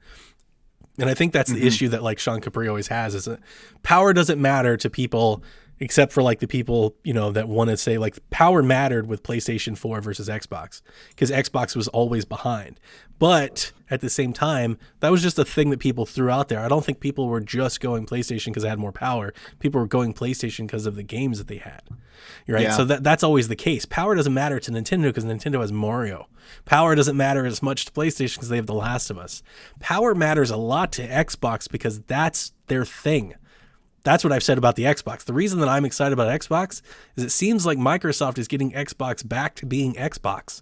They pushed the boundary forward with power. That's what they did with the Xbox. That's what they did with 360. Now they're back to that. And Xbox, even though they didn't always have the largest library of first-party exclusives, it was in the heyday when it's been successful, it has always been the best place to play third-party games. And they are getting back to that. So if anything, I'm kind of excited for everybody. Instead of being like excited for one and not the other, everybody seems to be leaning into what they do. And I'm very excited for Xbox because it seems like they're getting back to what made them great. And this Xbox One generation can finally kind of be put behind them and they're back on track. And I think Sony's doing the same thing. Sony just needs to control some messaging. They need to say something, anything. Well, I think that's the biggest issue is that they're so silent. So then it becomes, what are they doing? And that leads to these types of rumors. These rumors that come out, like when in the absence of nothing, something like this will get some sort of, legitimacy. And we have no idea if it's true or not, but if it is. So let's just assume, let's armchair quarterback. Let's say it is true. Let's say they're having overheating problems and whatnot. Would you be in favor of them pushing and not launching alongside Xbox and coming out with like a redesign like a year later? Or putting out what they have now, letting the comparisons be what they will, and following it up with a successor, shortly thereafter? I would much rather them, fall on their sword and push it out to get it right, because you don't want to also be in the area where you are red ringing your systems, where you have that. Like, I don't see Sony being like, yeah, we have this red ring of death. We're going to go ahead and just keep constantly replacing out your console at a cost to us, because they are not Microsoft. They don't have the kind of cash flow because they don't have other businesses that are actually pulling in a profit outside of PlayStation at this point right now to be able to do that. So I would much rather them push the system out until they get it right and be like, you know what, hey, we're sorry. You know, we had to go back to the drawing board with a couple of things. We still have these great games coming out for PS4. We're still developing for PS4. PS4 is still a great system. And we will have the PS5 at a later date when it's ready. Especially with the fact that, you know, the Series X, they're not developing any like Exclusive Series X exclusive games. Yep. So it's like they kind of bought PlayStation time to be able to be like, okay, let's get this right. So I would much prefer them, you know, take a step back and be like, all right, we got to push this out. You've also got the coronavirus, so you've got all kind of other things going on to where you pushing your system out of fall 2020 actually makes perfectly good sense. There's tons of cover fire for them if they want to delay. Like there's I don't- lots of things. I don't know though. Like in this article, he said, as I was reading it, he said they're not going to divulge the workings of their cooling system, but Cerny said he was happy with it, and that when people open it up, they're going to be happy with it too, or be very surprised. If they go back and say that that's one of the reasons that they're doing a redesign now, I feel like that kind of undermines what he said, and it might give people less confidence in the times where they say things like this, where he does this deep dive of all the technology and everything. And it's like, okay, well, you say that now, but how much of that is going to change before release and production? You know, Well, I don't know. A big part of this is if they are actually planning on going out in the fall, they're in manufacturing now. So if this is true, which again, I want to be clear, we don't know that it is, and doesn't even, there's not a whole lot of credibility behind it at all right now. What I said makes me wonder if it is. Because I don't why think would it you is. say that? I don't think it is, because certainly wouldn't have went on stage, talked about how great it was if it wasn't. I for whatever reason, I don't believe that. But if it is, then them having to do a redesign is gonna, like, that's already costing them money, like lots of money, because they're already in manufacturing. So it's, and plus they, you know, you're giving somebody a head start. Like you want to be a competitor on the shelf, you know, like Xbox is, I really love that Xbox is so confident in what they're doing. Like they are just so behind. They're like, you can tell like the entire company, they love what they've done. They can't wait for everybody to see it. And I do love like that design that we all make fun of, and the fridge and everything. It's starting to like showcase in around all these little, you know, all these little nooks and crannies of the internet. It's like, this is what you have to do to have a heat sink to cool something like this, because it's generating so much. You know, it's a PC. It is a PC. Water cooling. Water cooling. Like, why not water cooling? The way my PC works, the water block is at top. It's pulling. I mean, it's a PC. When you have AIO, that's what they do. AIO systems. It's it's like, them leaning into what they do. So I'm definitely happy that Xbox is doing that. Sony just needs it to be Sony. They just need to have they need to say something. That's just the only thing that I would. At the end of the day, dude, it's just games. When they show Horizon, none of it will matter. That's the thing. They have to show Horizon, and I think part of it is just that we're just all starved for anything from PS5, from Sony. We're just starved for information. That's what leads to these rumors and the worry and the speculation. But at the end of the day, this has probably been their plan. Well, you're also seeing one company that really wants to move, like turn the page, and you're seeing another one that's like, no, we still got, 30, 50 million sales of software to sell. Like they don't want to adversely affect The Last of Us or Ghosts. Like these are going to make a lot of money for them. Which is a lot of money. I'm sorry. They have to actually come out. We don't have release.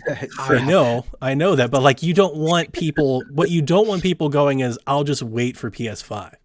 Like you don't want to tank the PlayStation 4 sales top, waiting for whatever's coming. Like you want people to buy it right away. Don't cancel your pre-order. Keep buying the game when it comes out. Whereas Xbox really doesn't have anything like that. Like there's no reason for that. They have Game Pass and everything. Like everything is Xbox like to get this box out as soon as possible. Yeah. There's that period where everyone stops buying things because they're like, well, the next one's going to come out. I'll just wait. And if you just keep extending that, if they delayed Last of Us 2 because pre-orders were so light because people are waiting for it for the PS5. Not a chance. Nope. because those pre-orders on the Ellie edition, and everything, they've sold out. Every time they've Right. even opened them, they've sold out in like an hour. They're That's hard on to the find. special edition. That's on the special editions, though. I'm wondering if just like your base regular pre-orders are just so far below what they're looking for to do that they're like, or maybe they sent out surveys and found that There's people are some- waiting for PS5. Who knows? If you go That's just something I just thought if about. you go jump through Jason Schreier's tweets about the delay, there's some really good stuff in the threads where somebody went through Sony's financial reports for 19 and 18, and in quarters 3 and 4, physical game sales make up more than 55% or more of their entire profit. So for all of the rise of digital and how much digital matters, being able to go to the store and buy the game on the shelf matters a lot. You're talking about millions, hundreds of millions of dollars in Sony's pocket. So you're talking about why did they delay The Last of Us? Because right now people in a large majority of the world, not just America, can't physically go buy the game off the shelf. And they don't want to spoil the story. They don't want it releasing in markets in one time or another, because those are the things that will lead to people canceling pre-orders. So I think I think all of this, like that delay, it's just economics. They're just waiting for a moment in time where everybody can go walk in and buy the game like they normally do, because they don't want to risk any of that money. Okay. Makes sense. And we got all into the weeds when this is supposed to be about the power of the PS5. What power? It only has like 10 teraflops for like 9 seconds. Like, what are you talking about? Got nothing. Got nothing.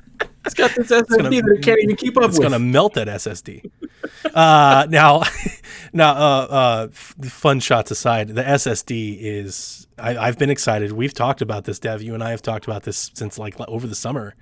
This SSD is important. I've been telling people it's important. I don't think they quite realize what it's going to do. One of the best things that I've seen about it from Windows Central is they've really showcased like what it's going to mean in regards to like the streaming and assets and the pop-in and everything that I've been trying to convey. Yeah, that's the important part. They conveyed it in a way that I think makes the best that I've heard it. In a lot of games, there's a lot of gating where it slows the player down to help make up for this performance. So if you've ever climbed a ladder, walked through a door, had to Mass Effect cut elevators through a thing, an elevator, all of those things are in place as the game designer way of slowing you down so they can load in the assets that you're about to see. Imagine if all of that was stripped away and you had a seamless game experience from start to finish. Like God of War, where you didn't have like some animation where you climbed up a ledge and you just kept going at full speed. You don't have to imagine. Just play the original Rage on PC and turn around real quick, and you can literally see everything pop in as you go. They never fixed it. That was so bad. Sony's That was SSD really is aiming to stop all of that from happening. Now, if that becomes the norm and everybody buys PlayStation like we expect them to, because they'll have Horizon, Last of Us, and all that, and they start doing that, Microsoft's bandwidth speed, even though they're on an SSD, is half that. You're going to see issues where it's going to be, I don't think it's going to be like, oh my God, nobody wants to play this, but you're going to see comparisons where you see the difference. Digital Foundry is going to go side by side, and they're going to go, this is why it matters. The question then becomes, do game developers start designing games specifically for that SSD that then make porting to Xbox and supporting on Xbox hard? Like, do you see more ramifications? Do they stop putting in those elevators and those ladders and things like that, and then that becomes an issue on Xbox where you start seeing performance issues? Or do they leave that in there because that's what they know and do, and it's not that big of a deal? Like, that's what we don't know. We don't know if developers are actually going to adopt it and change the way they design. Imagine Half-Life Alyx without having to stop when you enter a room and everything goes gray and you see that map and you're waiting for it to load. Nope, just continuous experience. I mean, that already keeps me in the game. Some of the way that they've done some of these things, or like secret loading behind a certain amount of the level, so you can just keep continuing. I'll never leave. House could be burning down, and nope, I got to play one more level. So I think we'll definitely see first party take advantage of this. Like, I'm imagine like a God of War was like that continuous shot. Imagine if there was no like animation that stopped you. You just kept playing forever and like it just straight, you know. But the question really becomes is how much does this become adopted? Because if it becomes widespread adopted, it's going to be an issue for Xbox. If nobody takes advantage of it, it may not matter at all, actually. Yeah, like you Yeah. said, it's going to end up coming down to like the first party games. Like even now, like the first party games typically on PlayStation have always looked and played and just been amazing. Where you don't really have that same thing on the Xbox. So it just makes me wonder, like, what are they going to be able to do with that hard drive that also frees up everything else that the system can do? Like, how much better of an experience can you create with that, being able to offload stuff that you would normally have running in RAM, being Yep. able to offload stuff from the CPU? Are you Yep. going to be able to achieve higher fidelity, more frame rates? Like, it just really makes me wonder what the Horizon is going to look like and play like and be like on the PS5 compared to like a Halo or a Gears of War on the Xbox. That's the It's just efficiency part, right? Because if you're not Yeah. using RAM to do all this loading, you've now freed up all that space. Maybe they don't have the horsepower, but maybe they don't need it because now the exactly. CPU and everything is not being as taxed as much as it used to be, right? So Mhm. that's where maybe they can do, near what Xbox Series X can do at not as much, raw horsepower. That's where the Mhm. efficiency comes in. That's where I kind of, at the end of the day, if both these boxes, I think 4K 60 is the standard. Like that's the standard. 4K resolution, 60 frames locked, like stable, not variable resolution, not variable frame rate, locked, stable stuff. That's the standard. If both these boxes hit that standard, is it like, I feel like I know Dev's answer because he's a PC player, but like, does it really matter if like a game every now and again on Xbox can go 120? Is it really going to change people's opinions if their ray tracing is like a little bit better ray tracing, or if their particle effects are a little bit better? Does it really matter? I don't think it matters. That to most consumers, it doesn't matter. I It was doesn't gonna matter say, nearly as much as one plays Horizon and the other one doesn't. I was gonna say it doesn't really matter, but the thing is, people are gonna drive that narrative. I don't think it's gonna matter in the long run, really, at all. But the narrative will be driven that, oh my god, this game does it at 120 and this only can hit 60. But then I look at Most that and I people's think, TVs well, can only. Yeah, I was gonna say TVs aren't going to be that's what I was doing gonna say. 120. People aren't even going to be able to take advantage of a faster refresh rate, and that the motion rate, whatever the 240 motion rate stuff and the 120, that's not actually Fake rate. hitting. That's the fake rate. It's not a realistic frame rate. So all of that motion blur nonsense that the TVs have on them, that is not giving you 240 frames per second. It's not giving you 120 frames per second. That's not realistic. And then when you think about the frames, a lot of the frame rate is a bottleneck from the CPU. So if you're having the CPU being able to run at a faster clock speed, then you're probably not going to have an issue with the frames if you can actually keep that clock speed and keep it cool enough. So it may not even be an issue at all. That's where I come back to my original ideas. I feel like PlayStation's taking the economical, business savvy approach. They know that they have that Nintendo space covered. They've got the games that people want to play. So how about let's not go as crazy on the tech. Let's make a little bit more money. And I think it's smart. I just want to live in a world. I want this box to be the box that finally makes the Spider-Man trailer where the water puddles look like they did in the trailer, look like they do in the game. Let's equal it all out. You No know what?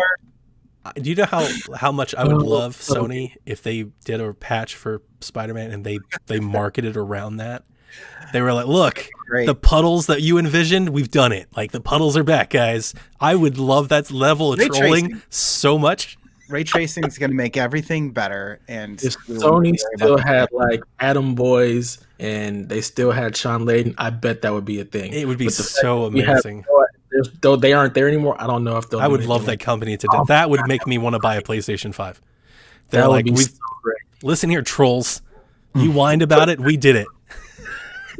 game runs at like 5 frames per second. If they literally called it like the puddle patch, they're like Spider.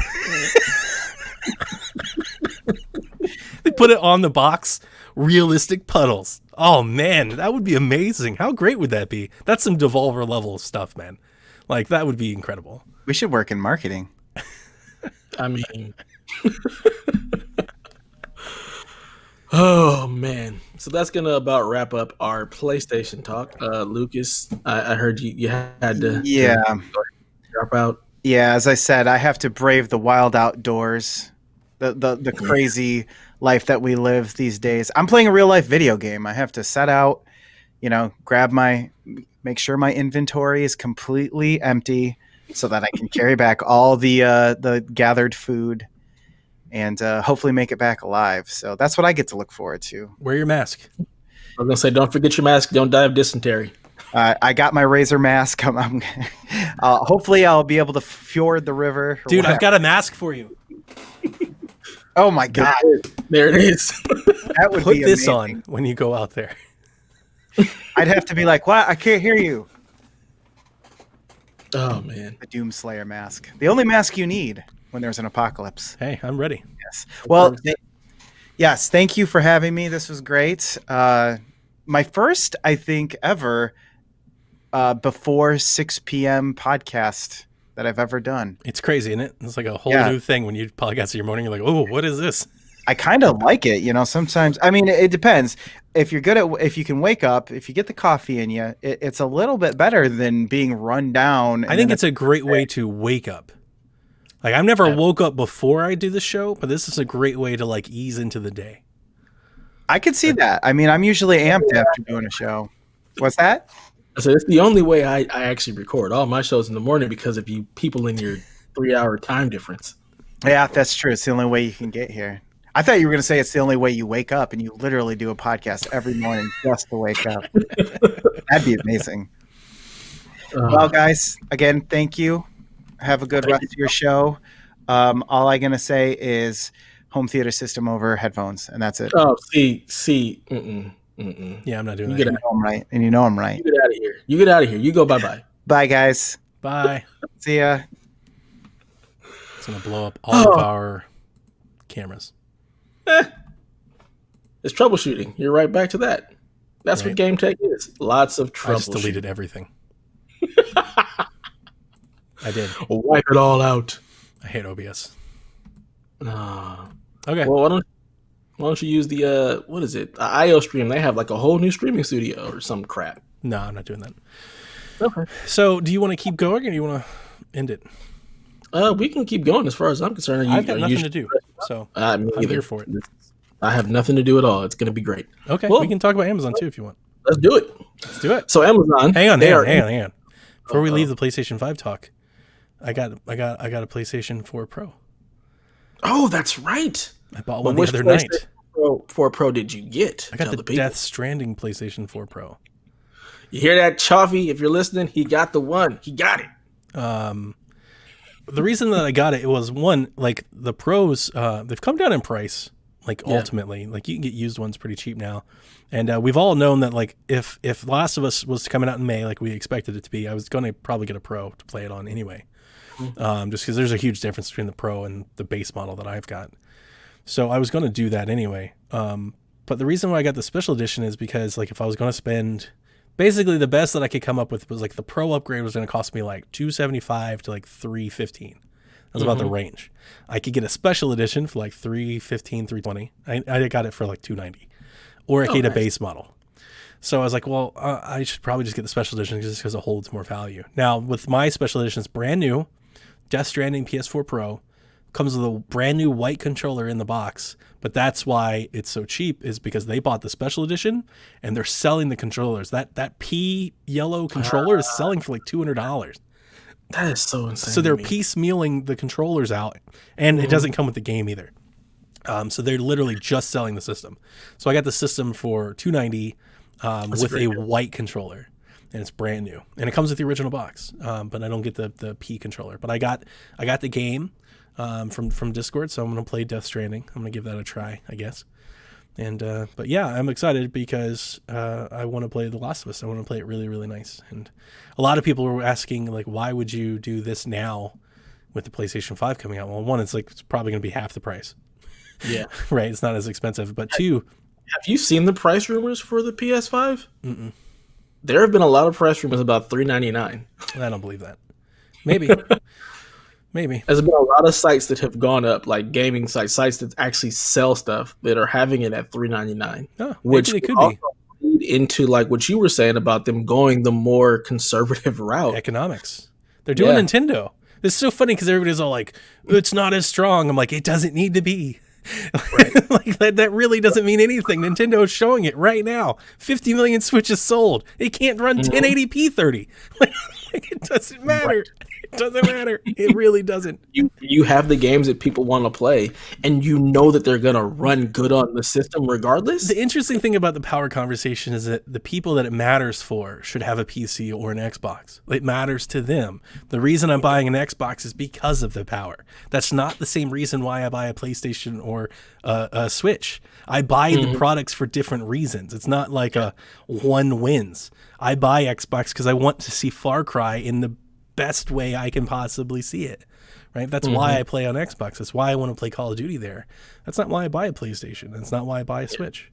It's so funny because we're unique. I mean, you got to think about how many people actually just can only afford or only have one console. That's the thing. Very fortunate that we actually have all of them and a high-powered PC. Like, we're just fortunate. Yep. And that's where that power matters. It comes for that one consumer who can really only buy. And when you one. can only do the one, now you're not. You want to play the games on, like the actual stuff, the library that you want should be where you go. If you could only do one, I'd tell you to get a PC, because then at least you could stream the other things. You know, like you could at least dabble in different areas, but you know that doesn't matter. The reason why I went the Pro is because when they delayed The Last of Us, we were like 50 days out. Yeah. So I really feel like they're not going to do a special edition. 50 days out, we don't know about it. There's no way they're going to launch that. There's no way we wouldn't know about it. It would have leaked. Like we would have seen it. It would have been out by now, I think. So they're not going to do a special edition. So I've been waiting for that, and that was off the table. I don't think we're going to be able to transfer everything to PlayStation 5, which is my way of saying I don't think I'm going to be able to move PT to PlayStation 5. So I was going to keep my PlayStation 4 anyway. So the fact that I'm going to keep my PlayStation 4 anyway and probably play The Last of Us there since it's already pre-ordered, I'm just going to get a PS4 Pro and play some cool stuff in 4K HDR there until the time comes for me to buy a PlayStation 5. Probably, I'm thinking like a year, maybe 2 years after launch is what I'm thinking. Yeah. I'm thinking I'll go Xbox now, probably upgrade the Switch, and then get a PS5. Yeah, unless they come with Infamous. Yeah. Infamous might do it. Infamous is going to be hard not to be in on. But here's the thing. I'm really excited to see how PlayStation walks this line, because I think they'll have some exclusives, but I don't think everything's going to be exclusive to PS5. I don't think they're going to stop supporting PlayStation 4. Yeah, me either. I don't either. It's really, really odd, especially with the delay of of Last of Us and Iron Man and all of that stuff out. And I still wonder, are they going to delay Ghost? Like, they haven't said Ghost yet, but I think so. I'm wondering if that gets a delay as well. And then, yeah, you still have what, June? Games coming to PS4. Ghost is June. It's a month. So I'm thinking Last of Us moves in the Ghost window, and Ghost gets delayed to August, September. Yeah. Yeah, you still have all the support for the PS4, and the PS4 is still a really, really great system. And you got to remember, at the end of the era is usually when you get the best games anyway. If you were doing, let's just take your approach. If you were doing an Infamous remastered collection, why would you make it exclusive to PS5? It will absolutely sell more on PlayStation 4. Yeah, absolutely. It'll sell a lot more. That makes you wonder, like, how are they going to do backwards compatibility? Like, am I going to just be able to download the games? Can I take the hard drive that I have my external stuff and just plug it into the PS5 and I'm good to go?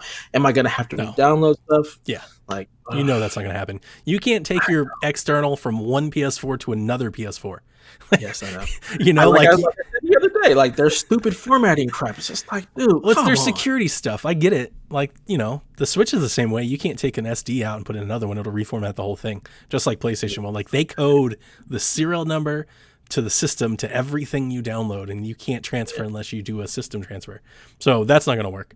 You're only going to be able to re-download things that are supported on PS5, which we both know will not be PT, which is why I'm getting a PlayStation 4 Pro, and I'll keep it forever because I'm never going to not have access to that game. So if anything, they've made it sure where I'll never trade it in, ever.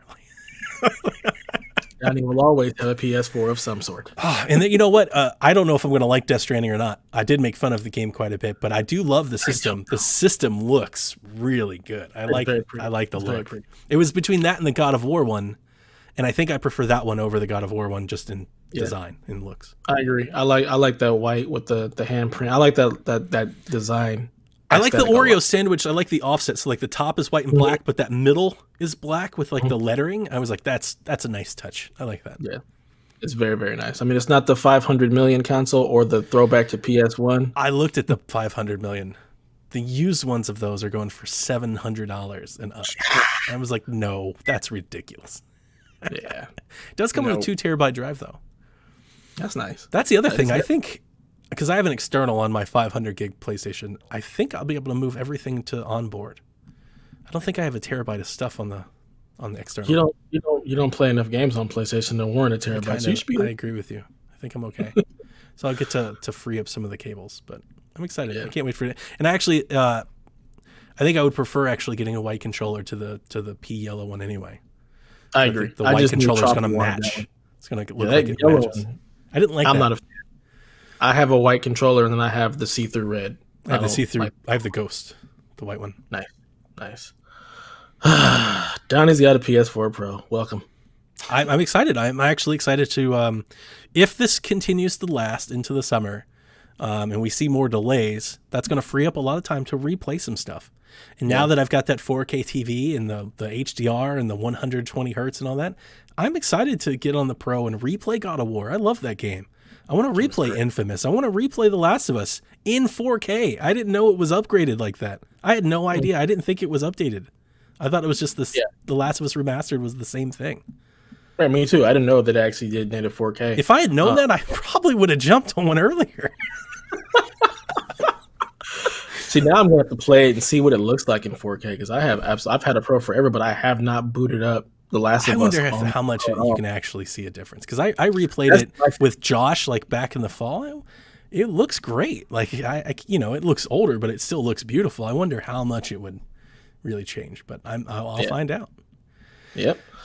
And if not, I definitely am going to play the 1900p with 60 frames. So I want to see, oh god, what that looks like. I was gonna replay everything in May, and now I think I'll delay it. I'll delay The Last of Us a little bit. I won't play it so fast. Yeah, I'll probably still. Well, I was going to say I was going to play it in May with you, but if you're delaying, I can delay and just put more time into Final Fantasy VII. That works. No, Final. Can you hear me? No, I can hear you. I'm not playing Final Fantasy VII. Play the demo. I might. Okay, I might play the demo. Like I never got into it, so I've always felt like I've been on the outside. But I've also never gotten into Final Fantasy. I've tried a few times.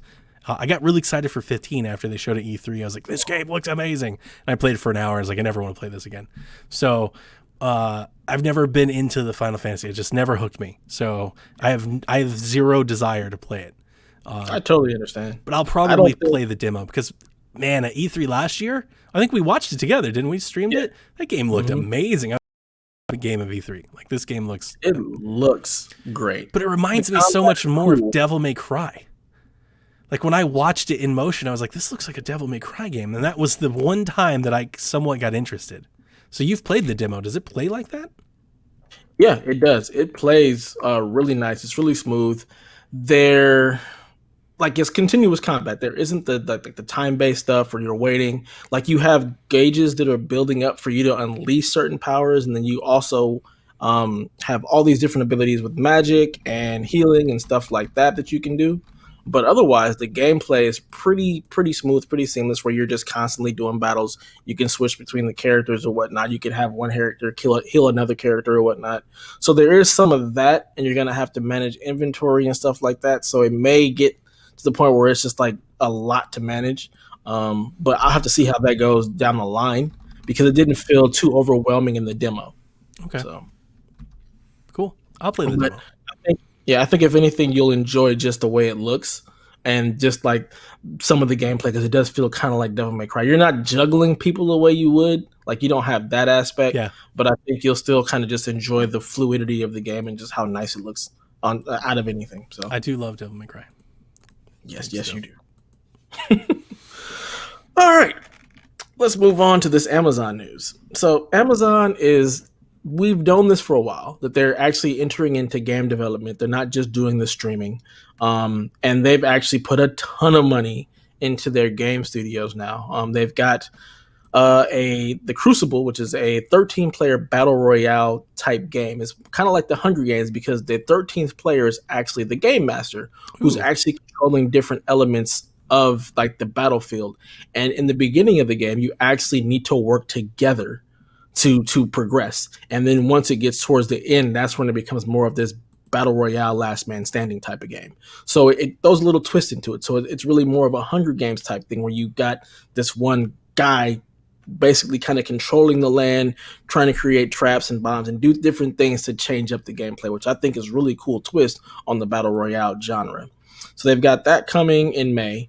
They've got the New World, which is an MMORPG coming. It's up for pre-order. It's like a World of Warcraft type game, but it looks phenomenal. And that's coming. It's up for pre-order. I don't think they have a date. And they also have this other game called the Grand Tour game, which is a racing game that apparently came out last January for Xbox One. I had never even heard of it, but it was developed by Amazon Game Studios. So they're really, going all in right now, trying to become a player in the gaming market. They bought Twitch, so they own that, which is going to be interesting because you're going to wonder, are they going to do the thing that we see a lot of companies doing where they're paying influencers to play their games on launch to try to get that bump? So I'm imagining they're going to do that. Dr. Disrespect playing nothing but this weird game nobody's really paying attention to. Absolutely. So it's an interesting thing because they definitely have the pockets to really try to, hit the ground running and make a dent, which we thought Google was going to do with Stadia, and they just don't seem to be really dumping their They'll money get there. Full backing into They'll get it. there. They got Shapes and Beats. Oh, God. You like Shapes and Beats, so yeah, I make fun of it because it's like, like everybody's waiting for Google Stadia to really like land something and really get people excited, and they release Shapes and Beats. But Shapes and Beats is good. Like, I'm making fun of it just because of its prestige, but it actually is a fun game. I think with Stadia, their messaging was off. I don't want to get you off on the Amazon thing. Yeah. But yeah, Stadia, at some point, you'll be able to watch somebody stream Stadia on YouTube and like click into the game, or at least they have this hope that one day you'll do it. I think the most exciting news about the Amazon thing is that they're apparently making like streaming related games, which I think could be a lot of fun. Like if they've got like some cool gimmick, I think like Jackbox, like where you can play with your phone. Like that's where I'm going with that. If they have like some cool game that you can play while you stream that interacts with the people that are watching you stream, that kind of gets people going, and maybe you earn like Twitch rewards or bits or something. Like if they do something like that and it's fully integrated, that could be really, really cool. So that could be kind of a Trojan horse for them. Yeah. I mean, they definitely can do a whole lot just with Twitch, but they can give themselves so much like just visibility because they own Twitch. So it's like, we're going to put all of our stuff at the top, and hey, influencers, hey, you guys want to do something? Here, play these Amazon games. So Twitch if they Prime make exclusives. Oh yeah, absolutely. And if the games are any good, then you've really got something going. Now you're off and running. Yeah. And I like that they're not launching their streaming service just to support the game. Like they're not forcing it. It's not ready yet. Right. And that's what I've said about Stadia. For all the things that Stadia can and can't do, it's not ready. It doesn't have the library to warrant the price. It's the performance isn't there all the whole time, all the way. And really it's just the library. The library's not there. They're not ready. So they were first to market. And history has shown people that are first to market get a significant advantage.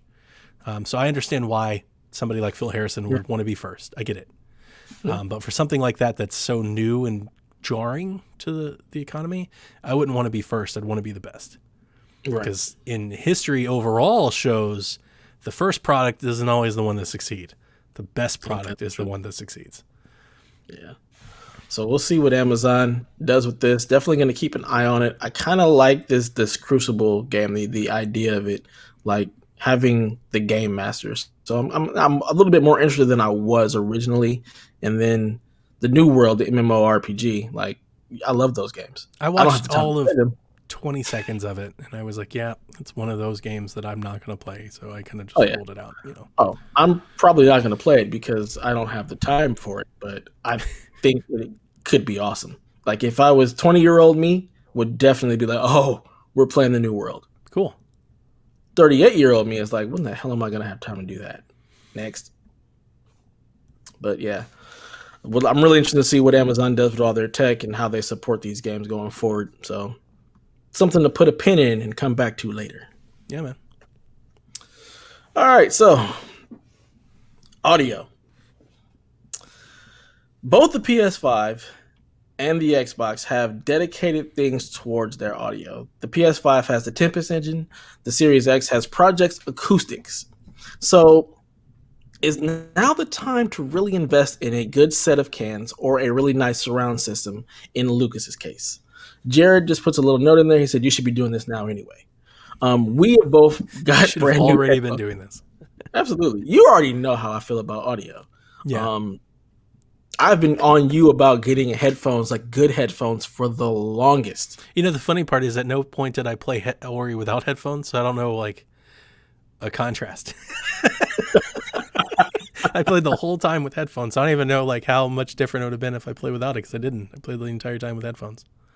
That is hilarious, and as it should be. That's the way you should play games. Headphones. Just do it. I mean, you look at just the landscape of gaming, and it started with the PS3 era when you had like all these different companies creating all these different gaming headphones. You had Astro, and you had, oh God, what was the other, Turtle Beach? Like you had Turtle these Beach. Dude, Yeah. I had a Wii U Turtle Beach headset. Mm-hmm. For like $20, you could buy this cheap thing, and I bought it because everybody was all like, you got Turtle Beaches? So Jack still Like it has was a those. thing.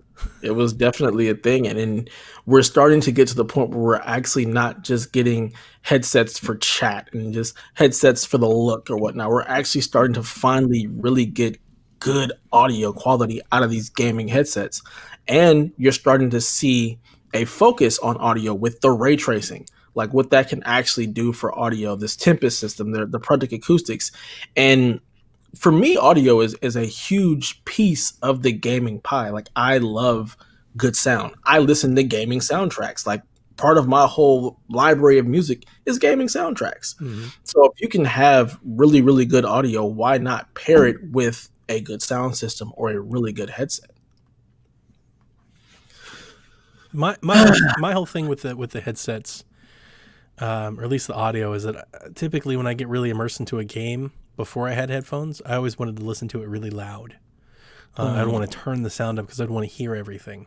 So the headset became kind of a necessity because my wife didn't want to be hearing me, like shoot guns and everything. I think the first time I think the first time I ever noticed guns might have been like Gears or Call of Duty. Like Call of Duty's sound is really, really spectacular. Absolutely. And headphones really will let you hear more of it. It's because there's so much sound, because it's a loud game. You're doing a lot of things. Sometimes I feel like it can be overlooked or unnoticed, but all of Call of Duty's guns have different sounds. Like reloading has different sounds, animations have different sounds, explosions, distance on explosions, all of these things you can hear, and you're missing out on just like visual audio immersion when you're not playing with headphones. So I started to get into headphones, and I've had headphones for a few years. I've never really played with headphones all the time because they were typically either when I wanted to turn the TV down or not, wake up anybody when I'm playing at night, or when I was playing with friends. So it was always like a mic thing. It was always like a streamer thing. I had to have headphones. But I had the PlayStation. I forget, I don't know what they're called, the Golds or the Elites or whatever. Yeah. So I had those, and I played with those for about a year. And those are always fine for me. My daughter broke those, and then I got the Astros because they have Zelda stuff on them, and it looks amazing. And I've had those for years, and I've just played with those. But these Arctis ones that I got are a whole other level, and it kind of makes me, because I played Hellblade with the Astros. Because Hellblade's audio design is a big part of the game. It's actually a huge focus of the game itself. If you play it like with the sound down, or you're not hearing all the whispers and things that are happening, if you're listening to it and you can't make out what they're saying, you're missing out on huge amounts of the story and part of the game. Like that's the whole point of the game, is you're slowly going insane, and like these voices are in your head. You need to hear them and understand what they're saying. So kind of want to replay it, to be honest with you.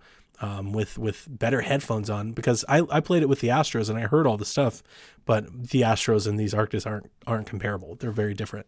So I'd like to hear it better. So I don't want to go as far as saying that I'm an audiophile, like half the stuff here. I don't think I'm there, but I do appreciate it when it's good, and for that reason, I think I do think because of how comfortable these are, I actually do think I probably will start playing more with headphones on now than I ever have. I'll probably be more with headphones on than not. Yeah. Unless I'm playing like Mario, where it's just like background noise, But like if I'm playing Call of Duty or Zombie Army or Hellblade or Forza or anything like that, I'll probably play with headphones on. Yeah, it's funny that you said that you used to just want to play everything loud, and that leads me into believing, yeah, it's because you had crappy sound system. You had to turn everything up I louder to did hear turn it it. up to hear everything, but I wanted that Exactly. immersion. I was looking for that same thing. I just didn't know that I wanted headphones at the time. But yeah, when I used to turn it up, I had sound bars. I turn it up because you want that feeling. And Hmm. if you're never used to wearing headphones all the time, you don't know what you're missing. Because Yeah. that's exactly right. I was just looking for that headphone experience. You can have that headphone experience without blowing out your speakers. Yeah, unless of course you're Lucas and you have divulged yourself into creating this Dolby Atmos system. I got to tell you, like the VR, the Oculus it doesn't have headphones, or mine you can play without headphones. It directs the audio towards your ears. Mhm. But having played Ori, it was something that I noticed with Alex is like I kind of want it louder. Like I want it more. Like it still feels like audio is kind of playing outside of my ear. So Mhm. I'm even thinking about like getting headphones for it, or I don't know how I could use the Arctis like over the VR heads. Yeah, Like that would- I'm already starting to think about that now, having played Ori with the headset on. I'm like, kind of want to do that with VR. But the VR thing is interesting because when I play, Mhm. I lock myself in my room because my wife will come down here and she thinks it's funny to like mess with me or create noises or something and like wave her hand in front of me. And then it's very off putting when you're in VR to have somebody around you.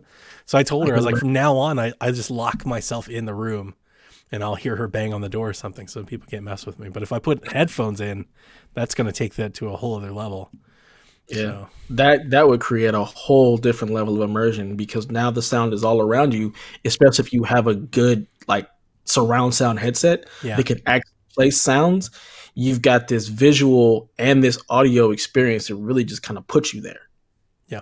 And that is next level. That is a different ball game, and that is what I hope to see from these new systems. Like that, they're really going to put into the audio, and if you have the right headset, that you can really take advantage of that audio immersion and get the quote unquote eargasm experience that I like to have. Like having good sound, like you said, like Call of Duty, like they put so much time and effort into the sounds of the game, the different sounds of the headset, the different sounds of the gun, Guns are great. almost it just makes the guns feel differently. Yep. Being able to hear the way they sound, like, oh my God, the sniper rifle, like the sound that it creates, it makes the game feel differently.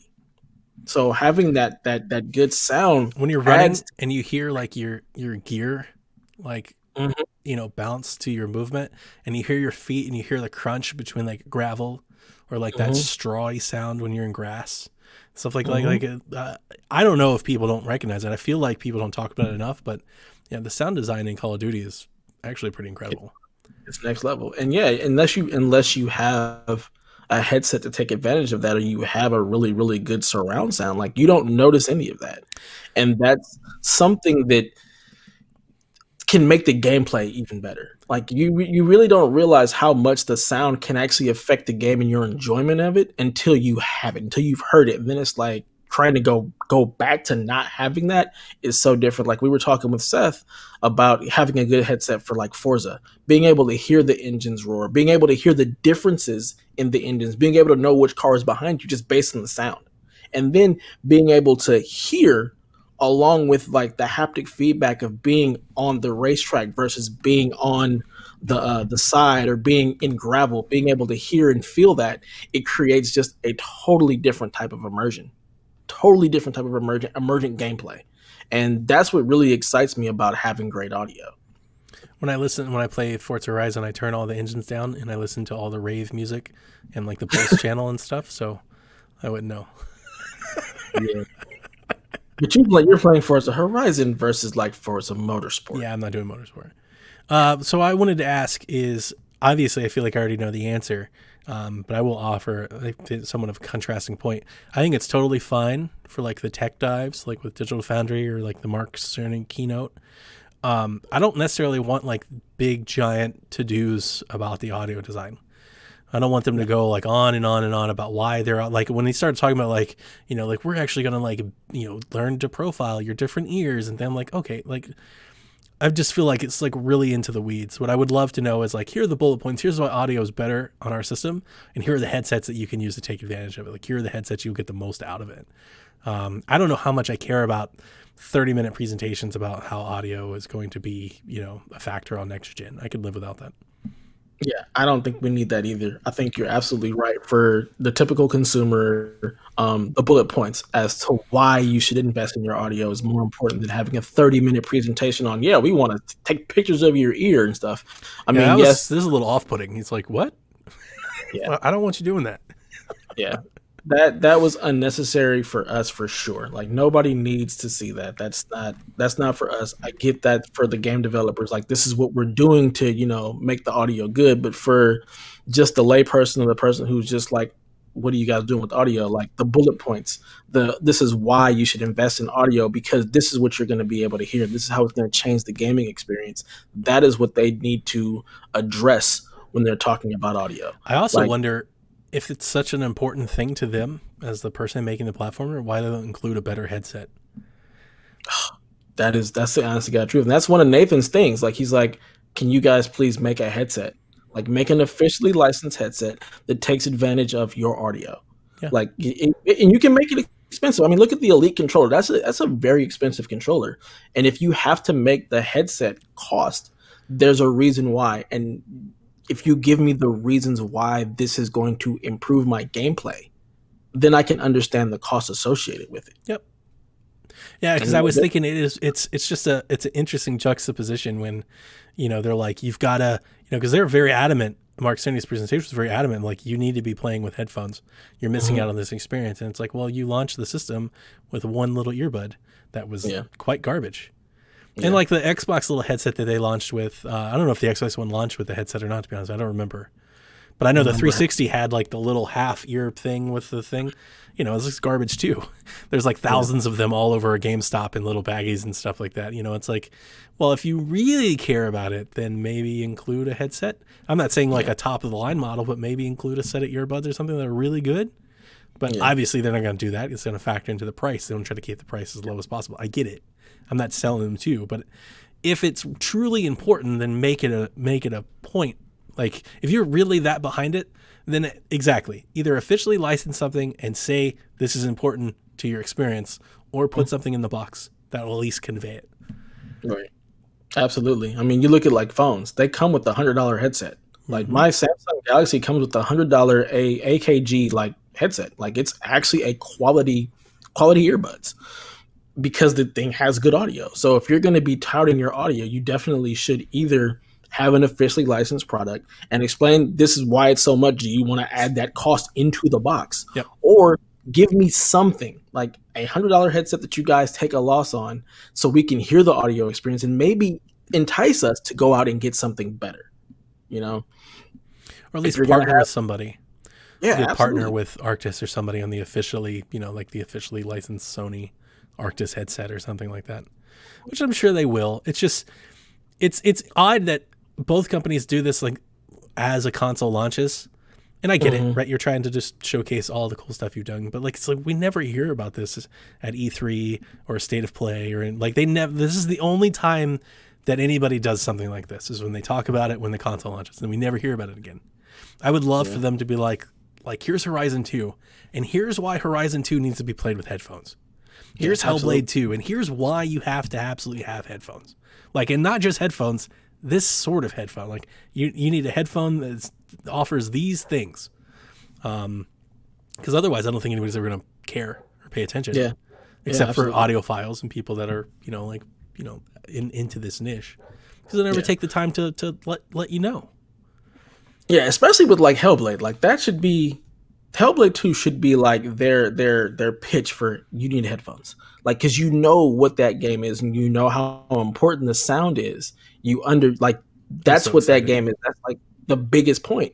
So have an officially licensed headset, even if it's the Arctis. I believe it's the X9, which is the Xbox One version of the Arctis headset.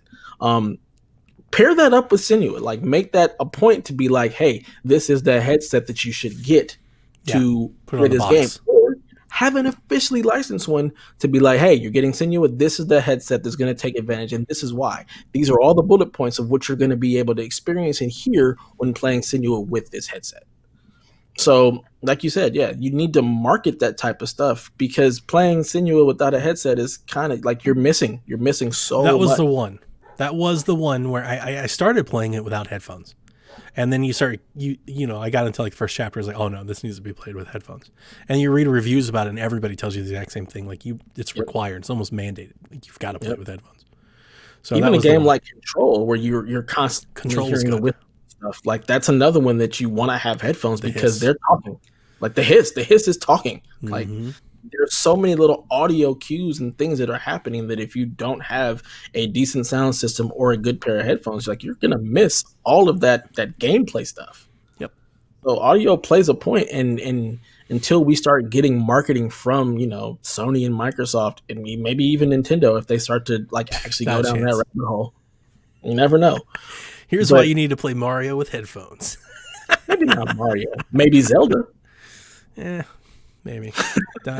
Zelda, Breath of the Wild, for example, didn't do much on a sound design. It's actually what it did with the lack of sound.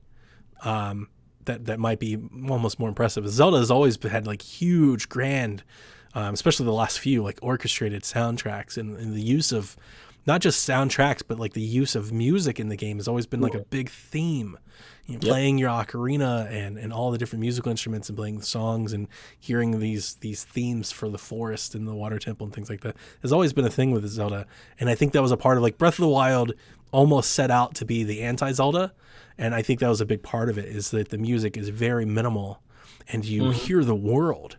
You hear more of the grass blowing and the wind and crickets chirping and things like that's the sound of the game, is that. Yeah. Way more than like music or anything like that. And even the times where you have little themes, they're minimal at best. Like they're very much just in the background. Good to know. Good to know, because I didn't play a whole lot of that game. What a shame. What a shame. I really wanted to get into that. Speaking of that, I didn't. I should have said this on air. I really should have, and I didn't. I said it off air, just because I wanted Ryan to hear it. You listened to the Xbox Empire episode with Ryan, right? I have listened to part of it. I get the crap from Nathan at the end when he asked me to sign off, and I say I'm playing Nintendo, and he goes, "I'm playing Nintendo on an Xbox show." It's like, one of us has played Ori in Gears 5, and I was like, "What the?" You went off on him on the previous show about you are running an Xbox podcast, and you haven't played. You played the first. I was like, "Don't you throw this shit at me? One of us plays Xbox games." And it's the one with the playing Nintendo name. So we came up with a really cool idea. I think I should be playing Nintendo, and I think Nathan should change his handle to playing Apex. Absolutely.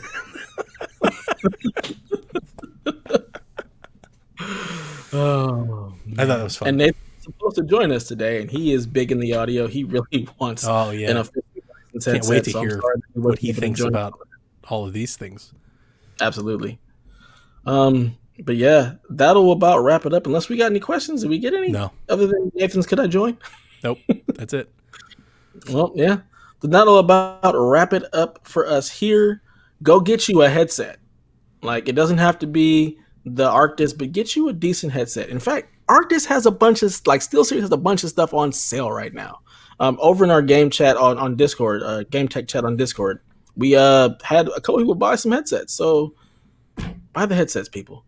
Get you some good audio. Enjoy your games on another level with good audio immersion. It's important. So that'll do it. Follow us all on Twitter at oh God, I can't even talk right now. Follow us on Twitter at GameTechPod and tune into all the things PSVG at the PSVG.blog and PSVG on Twitter. Yeah, man. Come kick it with us on Discord. And I'm out.